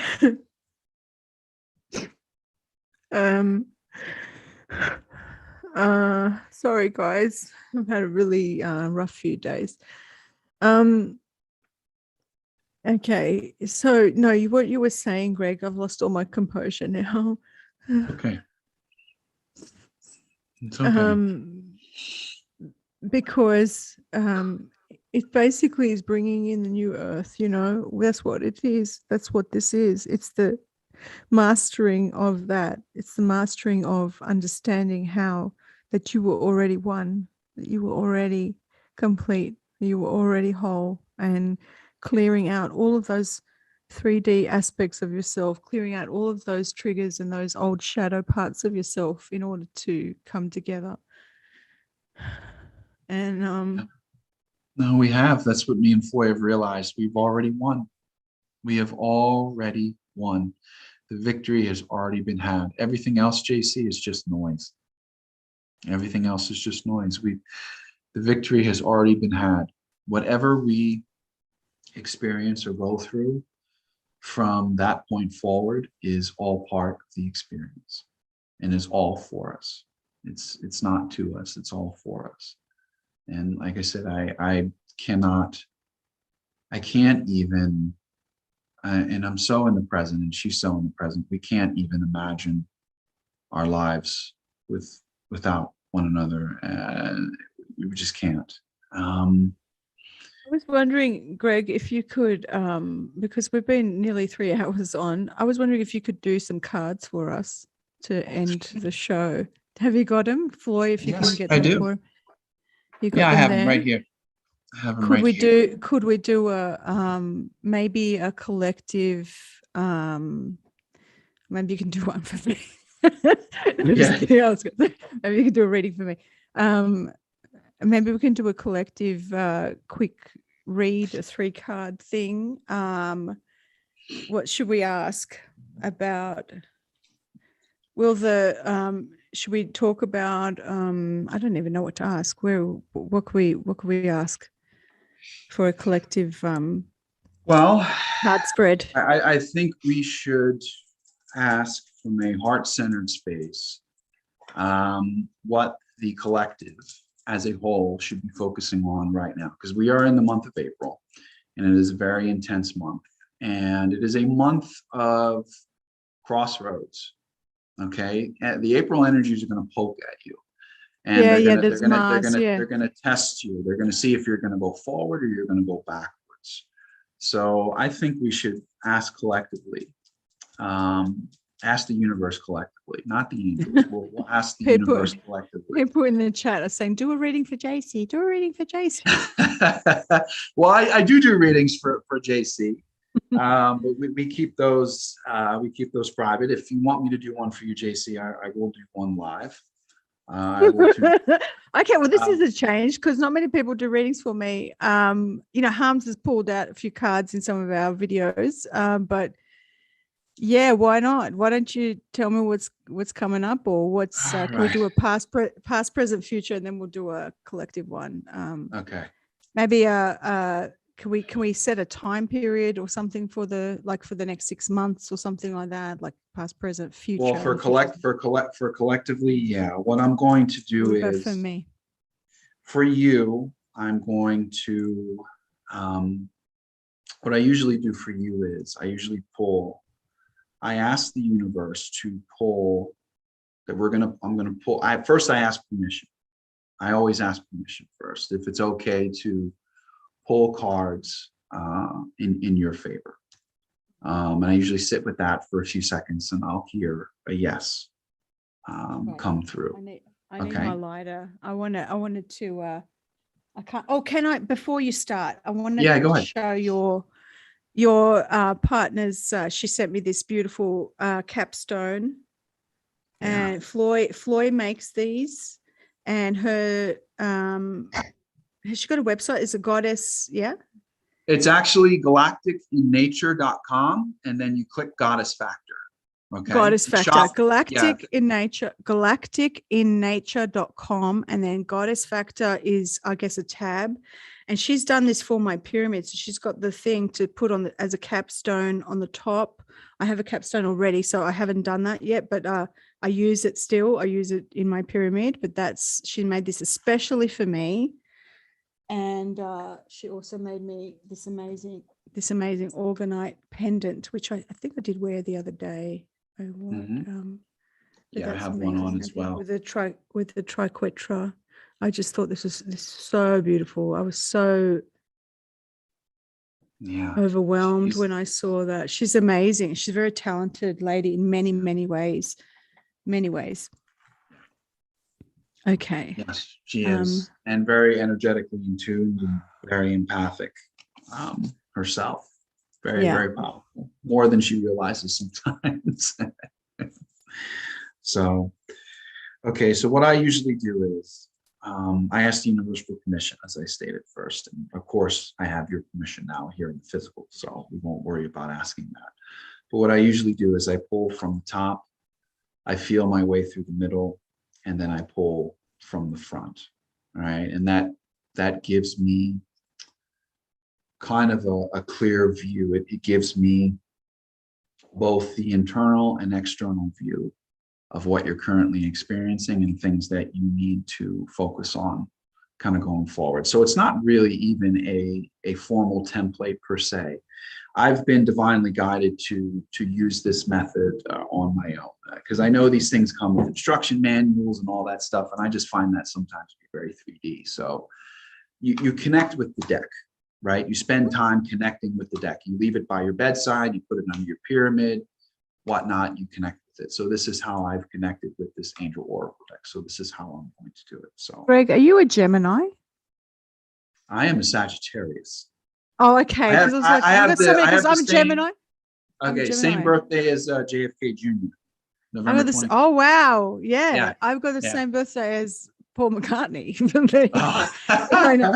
Because Gemini and Sagittarius are on the opposing side. But I just kept seeing similarities between you and me. And I was like, you've got to be Gemini, but you're a Sagittarius. It'll be interesting to see what your chart I've looks tuned some past life stuff as well too. That's Oh, yeah.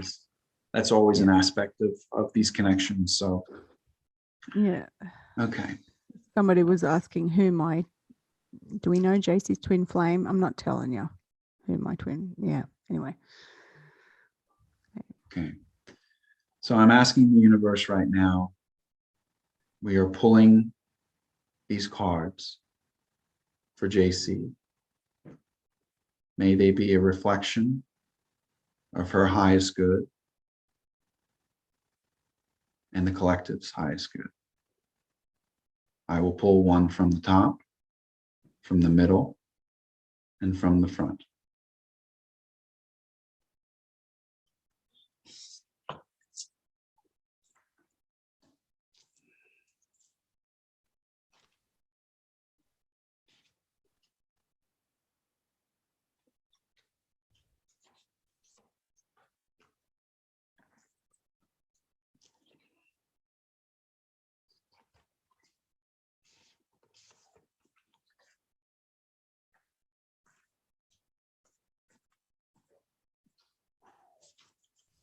All right, my dear. Well, for you, we have some Push. we have some. I'm going to show them to the audience here because I just wanted to lay them down flat here. But you have some powerful cards. In fact, I myself and Floy have pulled these for ourselves and have had powerful transformation following afterwards. So the first card that I pulled for you is light. Okay, and this is light in all aspects. Beautiful card. Yeah, this is light in all aspects. Okay, what I might do is make you as the main person. There we go. Yeah. So I don't know if I have a bit of a glare there, so I can kind of put it there, but so light. And this is an abundance of light. This is an individual, you, with an inner and outer flame and light surrounding her in all directions. You are protected, JC. You are loved. You are cherished. The universe is grateful for you. Choose to seek out the light in your life. Focus on the light that burns bright within your heart, and you will illuminate darkness that you feel surrounds you. There's no need to fear the unknown. Embrace all parts of yourself and the full experience of life. By facing your shadows, you will move into a newfound sense of balance and peace. Say to yourself, I face my shadows with love in my heart and transform them to ever greater light. I seek out the light in my life, and I am grateful for my many blessings. So don't fear the unknown. Yeah. The mind will fear the unknown. The human self will fear the unknown. And we always, and the unknown is something that we don't yet understand. And what does the human self do? It fears what it doesn't understand. It's common. It's okay. And it projects every Yes. possible fear. We'll project. Yeah. But, Because that's the thought. Yeah. yes, but this is a stark reminder of the light within you and the light around you. You are powerful, JC. You are loved. You are appreciated. You are respected. The universe is grateful for you.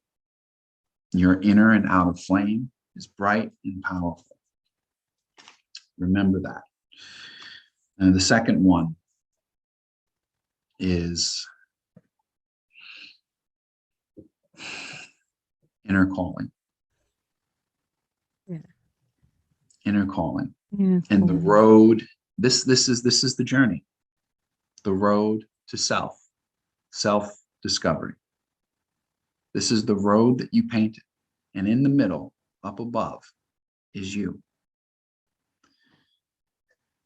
I don't know if anyone can, I still get a glare on these things, but no, it's beautiful. We can see it. These are gorgeous cards.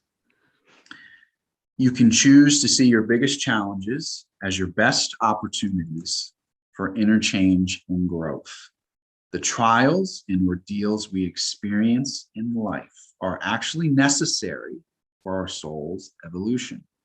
Take a moment to reflect back on past difficulties and identify how those experiences have made you stronger and wiser. Now, turn your attention to the present and remind yourself to take the drama out of your challenges and try to see how they are serving you. So this is something that you know at a soul level. This is something that you preach at a soul level. But when we face challenges, when a healer faces challenges, when a healer faces aspects of their ego, which we all do, it's very easy to fall back into the human self and to forget initially that these challenges, these pivots, these forks in the road, these speed bumps, these essentially pokes, okay, are there to teach us. They're there for our soul's growth. Even something as simple as something that myself and Floyd experienced today. You know, we have a Volvo XC90, and sometimes it'll flash stuff up on the screen that's wrong with it. All right, and that initially will just, you know, freak someone out. Oh my God, something's wrong with my vehicle. Okay, you initially get triggered, and you're like, "Fuck! Look at the manual. Let's figure this out. What's going on?" Right? I know that sounds silly, but it's something as simple as that. It's a poke. Okay, it's a poke, and it's there for you. It's there to show you that, hey, wait a minute, relax. Again, and it's showing your attachment to this physical item. Okay. Yeah. So that's what that showed us today. So again, these things are all for us. It's necessary for our soul evolution. Take a moment to look back on your past difficulties, your past challenges. Okay. Yeah. You always made it in life. It's always worked out. Even when it looked grim and it didn't look like everything was going to come together for you, some way, somehow, it all came together. It's like that 2-minute drill in football, right? Driving down the field, 2 minutes left, and they get down to the 5-yard line, and there's a second left. There's a second left on the clock, and they have time for one freaking play. And you were on the edge of your seat thinking, holy crap, how is this going to get done? You're the quarterback. You're looking through all your plays. You're like, what am I going to do? What am I going to throw? What play am I going to call? And yet you go to the line, you snap the ball, you call a play, you throw it in the air, your teammate comes down with it in the end zone, you score, you win. And I know that takes a lot of trust, especially in the 11th hour. We do get tested, but your life has always worked out for you. In fact, even better than you've ever expected. So with this inner calling, JC, give life the full benefit of the doubt. Give it the full benefit. Know that it has always worked out for you and will always work out for you. Maybe not in the way that you visualized or maybe Yeah. attached to in the moment, but Yeah. it will work out even better. And train yourself as well too with that inner calling. This is what I'm getting from source right now. Train yourself to say, what if it does work out even better than I ever expected? What if it does? Because how many times do we say, oh, what if it doesn't? What if it doesn't? What if it doesn't? What if it does? What if it does? What if it does? Flip it. You know, Flip. this is amazing because, okay, so you have a platform. I have a platform. By the way, Robin's in the chat. Hi, Robin. How are you going? Hey, brother. There's I did a session with Harms the other day, and higher self, the advice I was given is ignore the dramas and see it like smoke from incense. You just ignore it. It's going to all dissipate. So the dramas and things, the dramas are the attachments and the fears of things happening not the way you wanted. And what life keeps showing us is to not get attached to the outcome and to trust and to feel. Because in my heart, I mean, I don't know if there's anyone in the chat here, but if you're really, really tapped into your heart center and your knowing, it's like this inner knowing, you know everything's going to be all right. Like there's this feeling like I just know that the earth is going to be all right, that we're going to be all right. And on an individual level, there's just a knowing in my heart that everything's going to be not just the way I want it to be, but like I just can feel I can feel a certain outcome, right? And I could feel it deep down. But then there's the little smoke coming and it's distracting you. It's making you feel like you got to question it and fear it. And that's the thoughts. That's the thoughts and the doubts and the fears and all of that. So this whole journey is all about mastering these thoughts or returning to love, returning to source, returning to that oneness and knowing. All right, I'll let you continue. I just wanted to elaborate on that. No, that's a beautiful a beautiful elaboration. Third card. Now this is one of the most powerful cards that I can pull from the third deck. one. This is the third one. Yes, okay, this is the most powerful one I can pull from this deck. And strength. Oh, now, when we look at this, and we look at strength in many different ways, right? And sometimes we can downplay strength as well. But what this is showing us is the divine feminine and masculine uniting harmoniously within a crystalline body. Okay? That is our fortitude. That is our structure. This is who we are. This is who we forget we are. But this is who we are. Okay? We don't have to swing this sword either to be strong. That's an illusion. See it as a truth, sort of truth. Yes. But this is a powerful and potent reminder. What a beautiful picture. Gorgeous. Gorgeous card. I get a good feeling when I look at that. Yeah. You, JC, have a vast reservoir of inner strength within you. Cast aside your doubts and feelings of insecurity and trust that you have what it takes to be victorious in this situation. You may be feeling overwhelmed by the enormity of what is being asked of you, but you will surprise yourself if you just trust and proceed confidently. Say to yourself, I am strong enough to handle any challenge that comes my way. I believe in my strength and my power, and I have what it takes to succeed. So what I'm obviously this is always between me and you, my friend, but what you are experiencing, the enormity, the weight of what you're experiencing right now is crushing. It is crushing. And the insecurities and the doubts that will therefore follow because the mind will use logic and reason to try and make it better, to try and understand it. But the soul already understands it. The soul already knows what the outcome is. The soul already knows that it's one with or without. It already knows this. And it knows that it will be victorious. Again, it is the mind, it is the parameters and limitations of our mind, it is the ego that will keep us chasing our tail. But you have that vast reservoir, that unlimited strength within you. Okay?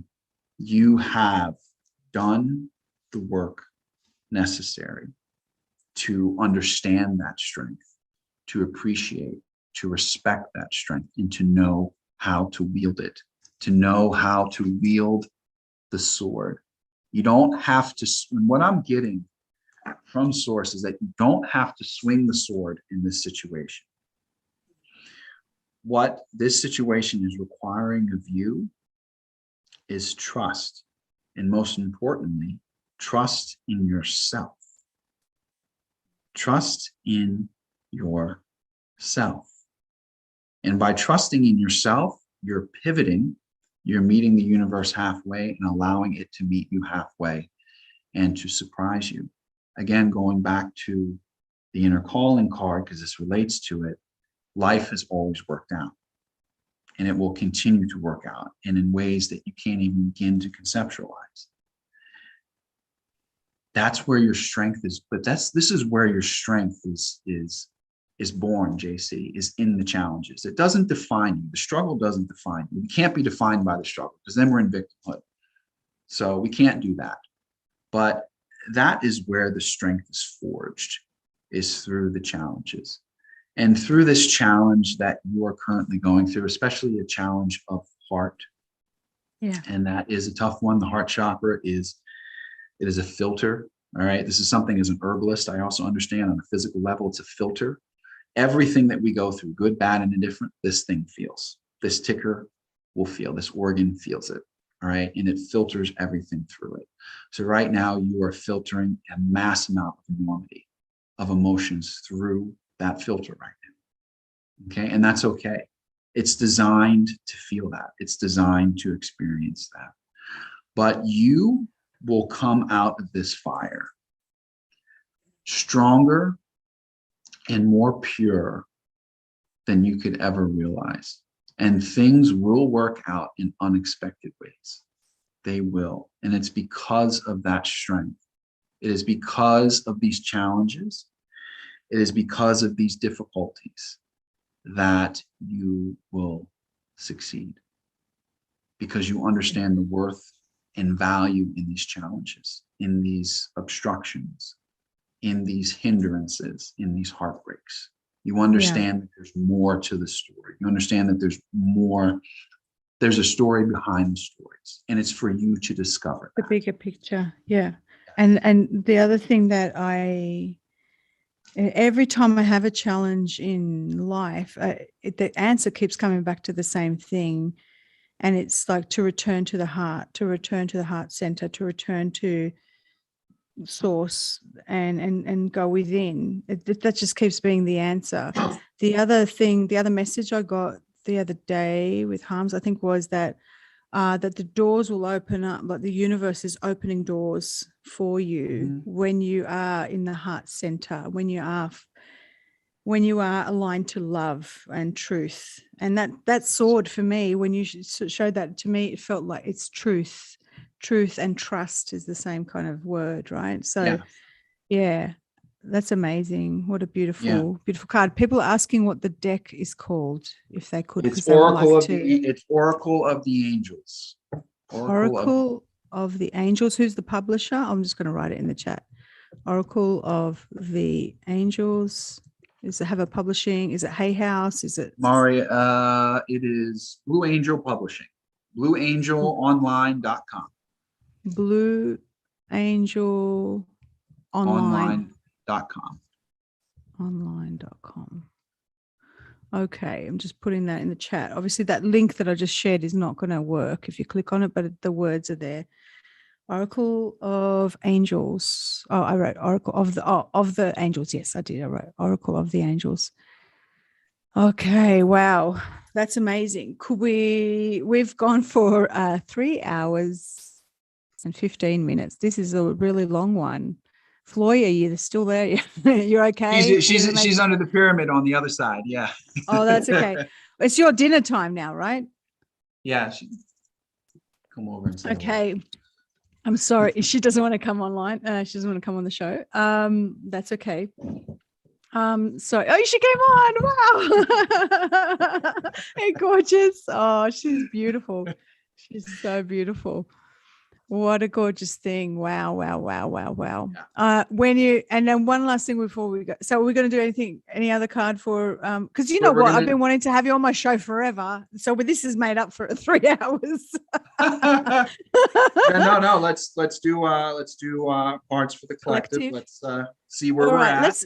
Could we ask a question about what do we need? What cards do we need to give us advice about experiencing the new earth?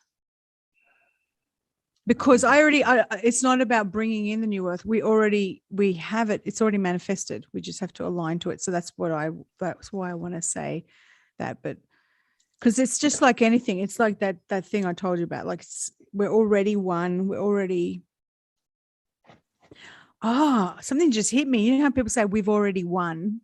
Mm-hmm. We've already won. WON. We're already one. ONE, right? Okay, let's talk. This is for the collective. This is for you guys in the chat. This is about what is the advice for the collective that we need to experience the world that we want, that we have, or we should be aligned to a better world.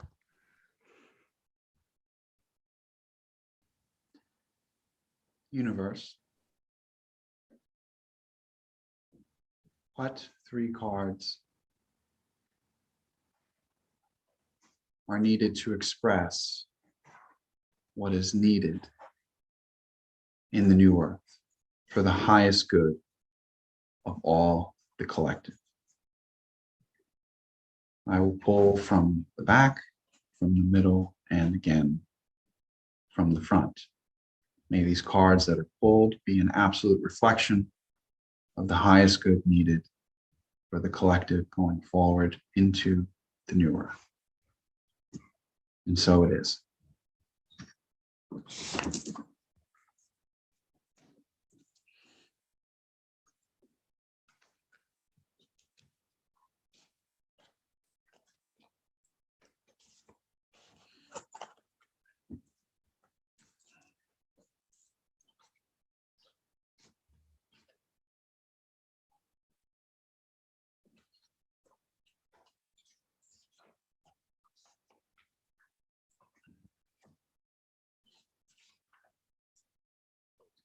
Ooh, okay. All right. Well, first card.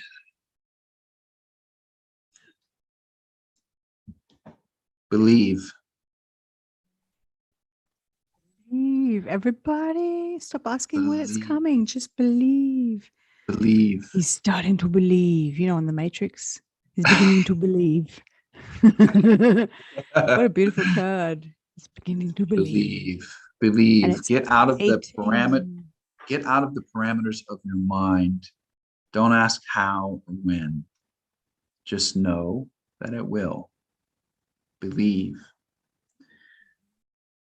Yes. And this is perfect. Believe in the mysterious and wondrous ways of the universe. Know that there are no mistakes and that everything happens for a reason, even if that reason is not always immediately obvious. It is safe to let go and allow yourself to be carried by the river of life. We don't go against the current. See, this is what the intel will teach you to go against the current, I can understand how interesting it may seem to walk up to a wall and shout at it until you blow a hole in it, but that doesn't happen. Okay. So go with the current, go with the flow, not against it. Okay. Yeah, I don't understand the intel thing, because it's like, okay, you're digging deep, and then what? What are you going to do with that information? It's like, Exactly. that's How not does how that you- help you? How does how that does help that you help you? evolve? It's one Yeah. level of awareness, and then you just chase your tail, chase your tail, chase And your then you're tail. talking in an echo chamber, which is what all those channels do. Yeah, go Yes, on. exactly. Mhm. I live each situation in light. I remain in harmony no matter what happens. I let go. I trust God, and I remain in the touch with his love, and I remain in touch with his love, increasing my inner spiritual strength. And don't just trust God, trust yourself, because you are God. We are gods and goddesses. So when it's saying trust in God, don't put it to an external force outside of you and just say, I'm just going to trust the man in the sky. No, trust yourself. Okay. Again, life will work out. Things will work themselves out in ways that are even better than you can ever explain. The new earth will be even better than we can even comprehend. And it's already here. We're already experiencing aspects of that. I'm experiencing aspects of it every single day. A big aspect of the new earth is waking up every day in even more gratitude than you were the day before. Aspects of 5D is going outside, because we're in the Ozark Mountains here in Branson, Missouri. It's absolutely beautiful here. And actually having your breath being taken away by the view, actually having a physical response to the view, to the nature that you're traversing in. That's an aspect of the 5D. So we're already there. It's already introducing itself to us in subtle ways that, again, the parameters of the mind cannot conceptualize. It's the soul that feels this. Yeah. So we have to believe. Believe. Yeah. Yeah. Align to it. Yeah. Yeah. Okay. What's the next card? So We had 444 in the chat. No, I just kept seeing this repeating. That was when you were talking about God. I was like, ooh, 444 in the chat. Okay. Nice. Now it's good. Now it's gone. All right. Okay. Receptivity. Receptivity. Being receptive to all that is around us, not absorbing all that is around us, but being aware, being receptive to all that is around us. And look at that individual meditating and connecting with her higher self and all the higher realms of the universe. That is receptivity. And that's something that we're moving further and further into as we go along this ascension journey, as we get closer and closer to a full-on 5D experience, if you will. We're accessing those higher realms of awareness and consciousness. I know I know many people are. I know you are as well, JC. The astral realm is teeming with life and activity.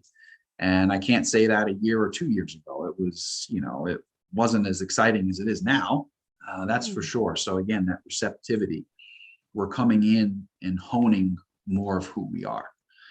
So take the time to still your mind and find your silence within, dedicating even just a few minutes a day to quiet contemplation. It will help you become more receptive to the spirit of light that allows you to see clearly and find peace and harmony with the universe. So what I'm getting from sources is that this is once again a reminder to implement those practices as well, to those actual physical practices within this experience, the meditation, the silencing the mind, the turning off the electronic devices, self-love and self-care. These types of practices and very simple aligned actions allow us to be more receptive, and not just to higher realms or entities or whatever else is going on, but what's going on within us.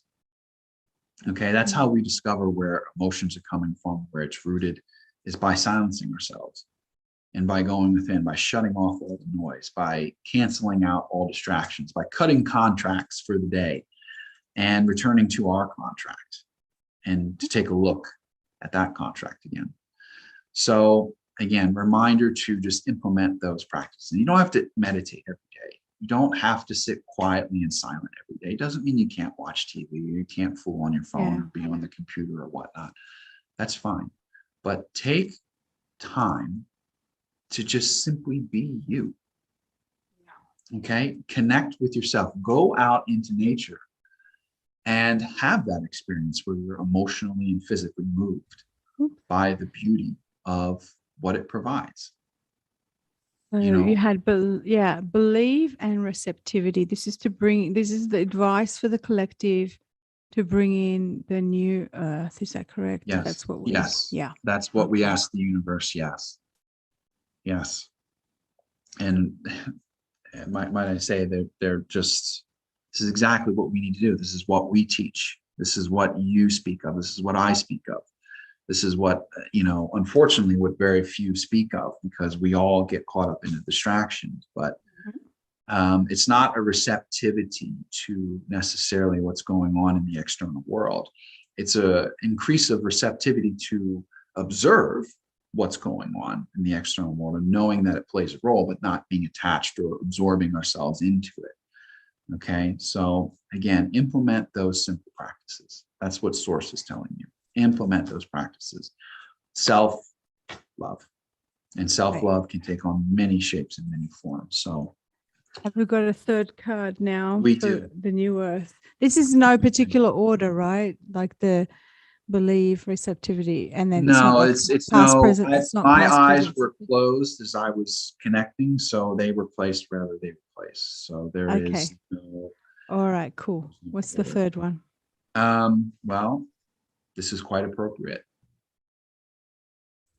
Moving towards the light. Look at that. That looks like New Earth. The vivid Technicolor.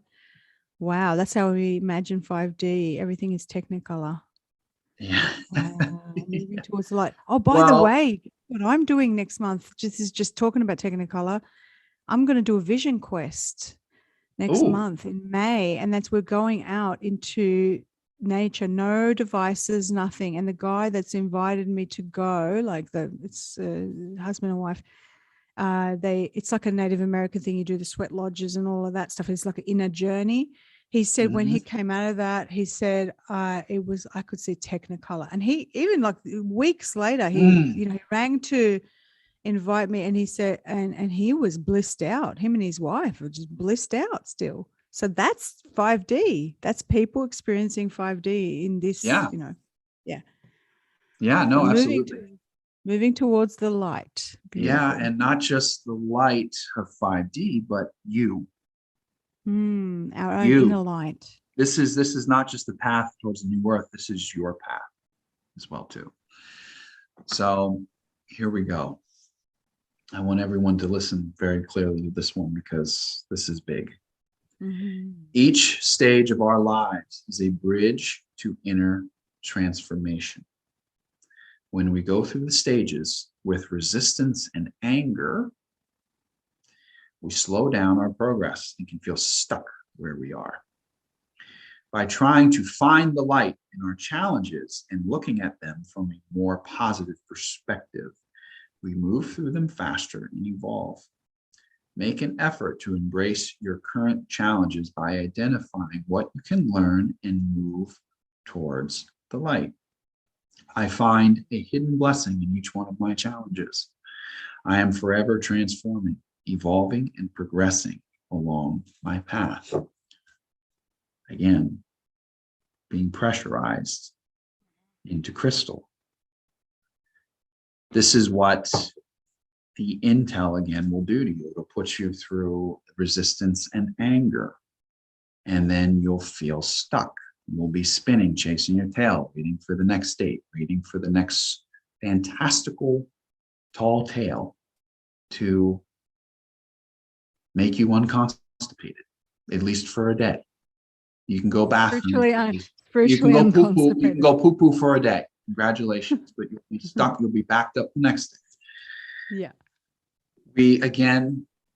We are here to, and we spoke of this, where we're here to master the emotions, the thoughts, the human self. We're here to experience the human self. So of course, we're here to cry. We're here to be sad. We're here to feel sorrow. We're here to feel anger. We're here to punch things. We're here to break stuff. We're here to love. We're here to do everything. We're here to do it all. That's why we can't attach to good or bad. We're all of it. We're all of it.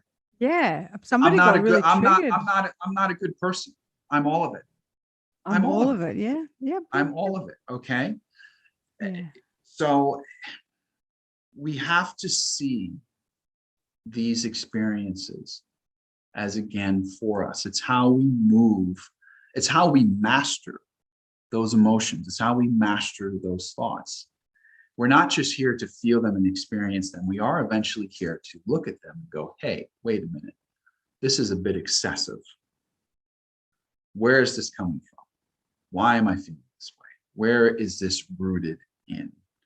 Because when we find the root, we dig up the root, we're able to get a whole new perspective on who we are and why we are and why we're here and why this emotion keeps popping up. So it's a constant process of our evolution. And when we dig out the roots, we can actually discover why we were feeling this and what it was doing to us, and now what it can do for us, how we can pivot from that and make it for us and turn it into something incredible, turn it into an experience, turn it into wisdom, turn it into gnosis. This is why me and JC are doing what we're doing, because we've attained certain codes, learned certain lessons, sought certain opportunities, experienced certain things, and are therefore able to express that to you. It's not that we're better or higher than anyone else. It's just, hey, this is our perspective through our filter. This is what we've learned along the way. We've learned to walk through the darkness, and we found the light within that darkness. And the light within that darkness all along is you. You and you alone. So again, amazing journey. Yeah, it is an amazing journey. And when we look at things with a more positive lens and a more positive focus, we're able to evolve faster and more quickly. Myself and Foy, the prospect of losing the home, okay, we flipped it. We completely flipped it. It wasn't instead of going to the old programs. It wasn't easy. It was not easy, especially for Floyd. God bless her. It was not easy. It was a transition. It was a lot of heavy lifting. It was. But we flipped it. And when we flipped it, we saw a timeline. We saw timelines. We saw realities in which we are liberated.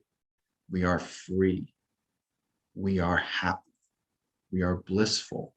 We are unattached. We are now detached from these 3D contracts. No ties, no fuss, no obligations. We plant our roots wherever we go. It changed our perception of security and what security really is. Again, we already won. Yeah. So you basically, what you're saying is, so a lot of people always want advice on what do we do? How do we prevent this? How do we, and they're all looking at the intel, for example, to find the potholes. Everyone's always looking for the potholes. And the other day I was saying the 3D is looking for the potholes. The 5D is seeing it as already happened. I guess you could say. I can't remember what I said, but it was something like, so you got the potholes, all the problems. You're focusing on the problems instead of the solutions, and that's the new the perspective is flipped, right? It's like, how do we adapt, and this is the new earth. That's the other thing. That's why we've got to step away from the material and the typical, the focusing on the physical and the old programs of how to handle and manage the physical. Yes. And there's just keeping the mind open and flowing with life and trusting. This is basically the new earth and the new way of doing things. And that's what bureaucracy is. We could go Yeah. on forever talking about this, Yes. but I just want to say the governments and, all of that stuff, and trying to manage and control and block down and keep everyone in a certain way. Everyone's been conditioned into believing that they have to be managed, that everything has to flow, it has to be controlled, and bureaucracy and all of this paperwork and stuff like that is basically what that's the old way of living, right? And what's happening is we're breaking free of that and trying to find new solutions, which is what you and Floyd did. We have been doing this for 3.5 hours now. You must be hungry. That's amazing. It's That one of is the longest shows. It's one of the longest shows I've done in quite a while. I remember it's not my longest, because back in, I think it was early 2021, I did a show that went for 5.5 hours. I was inviting audience members on. It was a live. People were like coming on, and I was like nearly fainting. I was so tired, but I was letting people talking. It was amazing. But that went on for like 5 or 6 hours. That was the longest show I ever did. It's still, it's there if you guys look back at my old stuff. Okay. Well, Greg, you're going to give me your links. I will share it below after we end this live. I'll put Greg's links in below. Your channel is called Galactic Greg, Spiritual Patriot. Just look up Galactic Greg in YouTube. I think you've got your links on YouTube, right? Your other websites? All my other links. Yeah. Telegram, Patreon. It's got Facebook. Telegram. Yep. It's all there. It's actually Galactic Greg, the Spiritual Practitioner. Practitioner. No, Sorry. no, it's okay. No, it's okay. But no, where did I get Patriot from? Oh, Practitioner. Because the Spiritual Patriot. Right. Okay. That's what I looked at the Spiritual Patriot in the letterhead thing. And then I was like, hang on, because I've heard you. Yeah. Okay. Spiritual Practitioner. Sorry about that. No, no worries. And Greg's got a Telegram group as well. And also you work with Robin Nordling. Robin and Leah, Spirited Rebirth, Robin and Herbal Leah. Healing. Yeah. Yep. Robin Nordling and Leah Wald, Spirited Rebirth and Herbal Healing. You can find all of our offerings and services to the collective at www.galacticinnature.com. You can also choose to support us on Patreon at Spirited Rebirth and Herbal Healing on Patreon. And we do have a free masterclass this weekend. It's actually tomorrow, April the 10th, in the US at least, at 4 p.m. Eastern Standard Time. Still spots are available, guys. It's a free masterclass, Manifesting Miracles.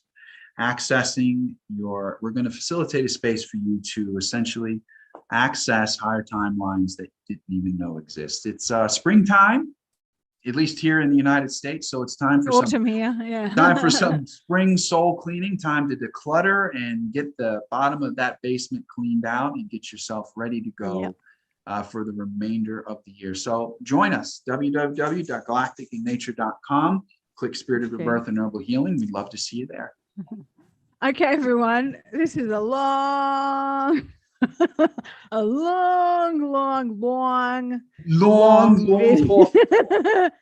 long drink a lot of coffee. I drink a lot of dandelion coffee. I might need to go, I'm gonna have to get off the caffeine. All right, everybody, we'll see you later.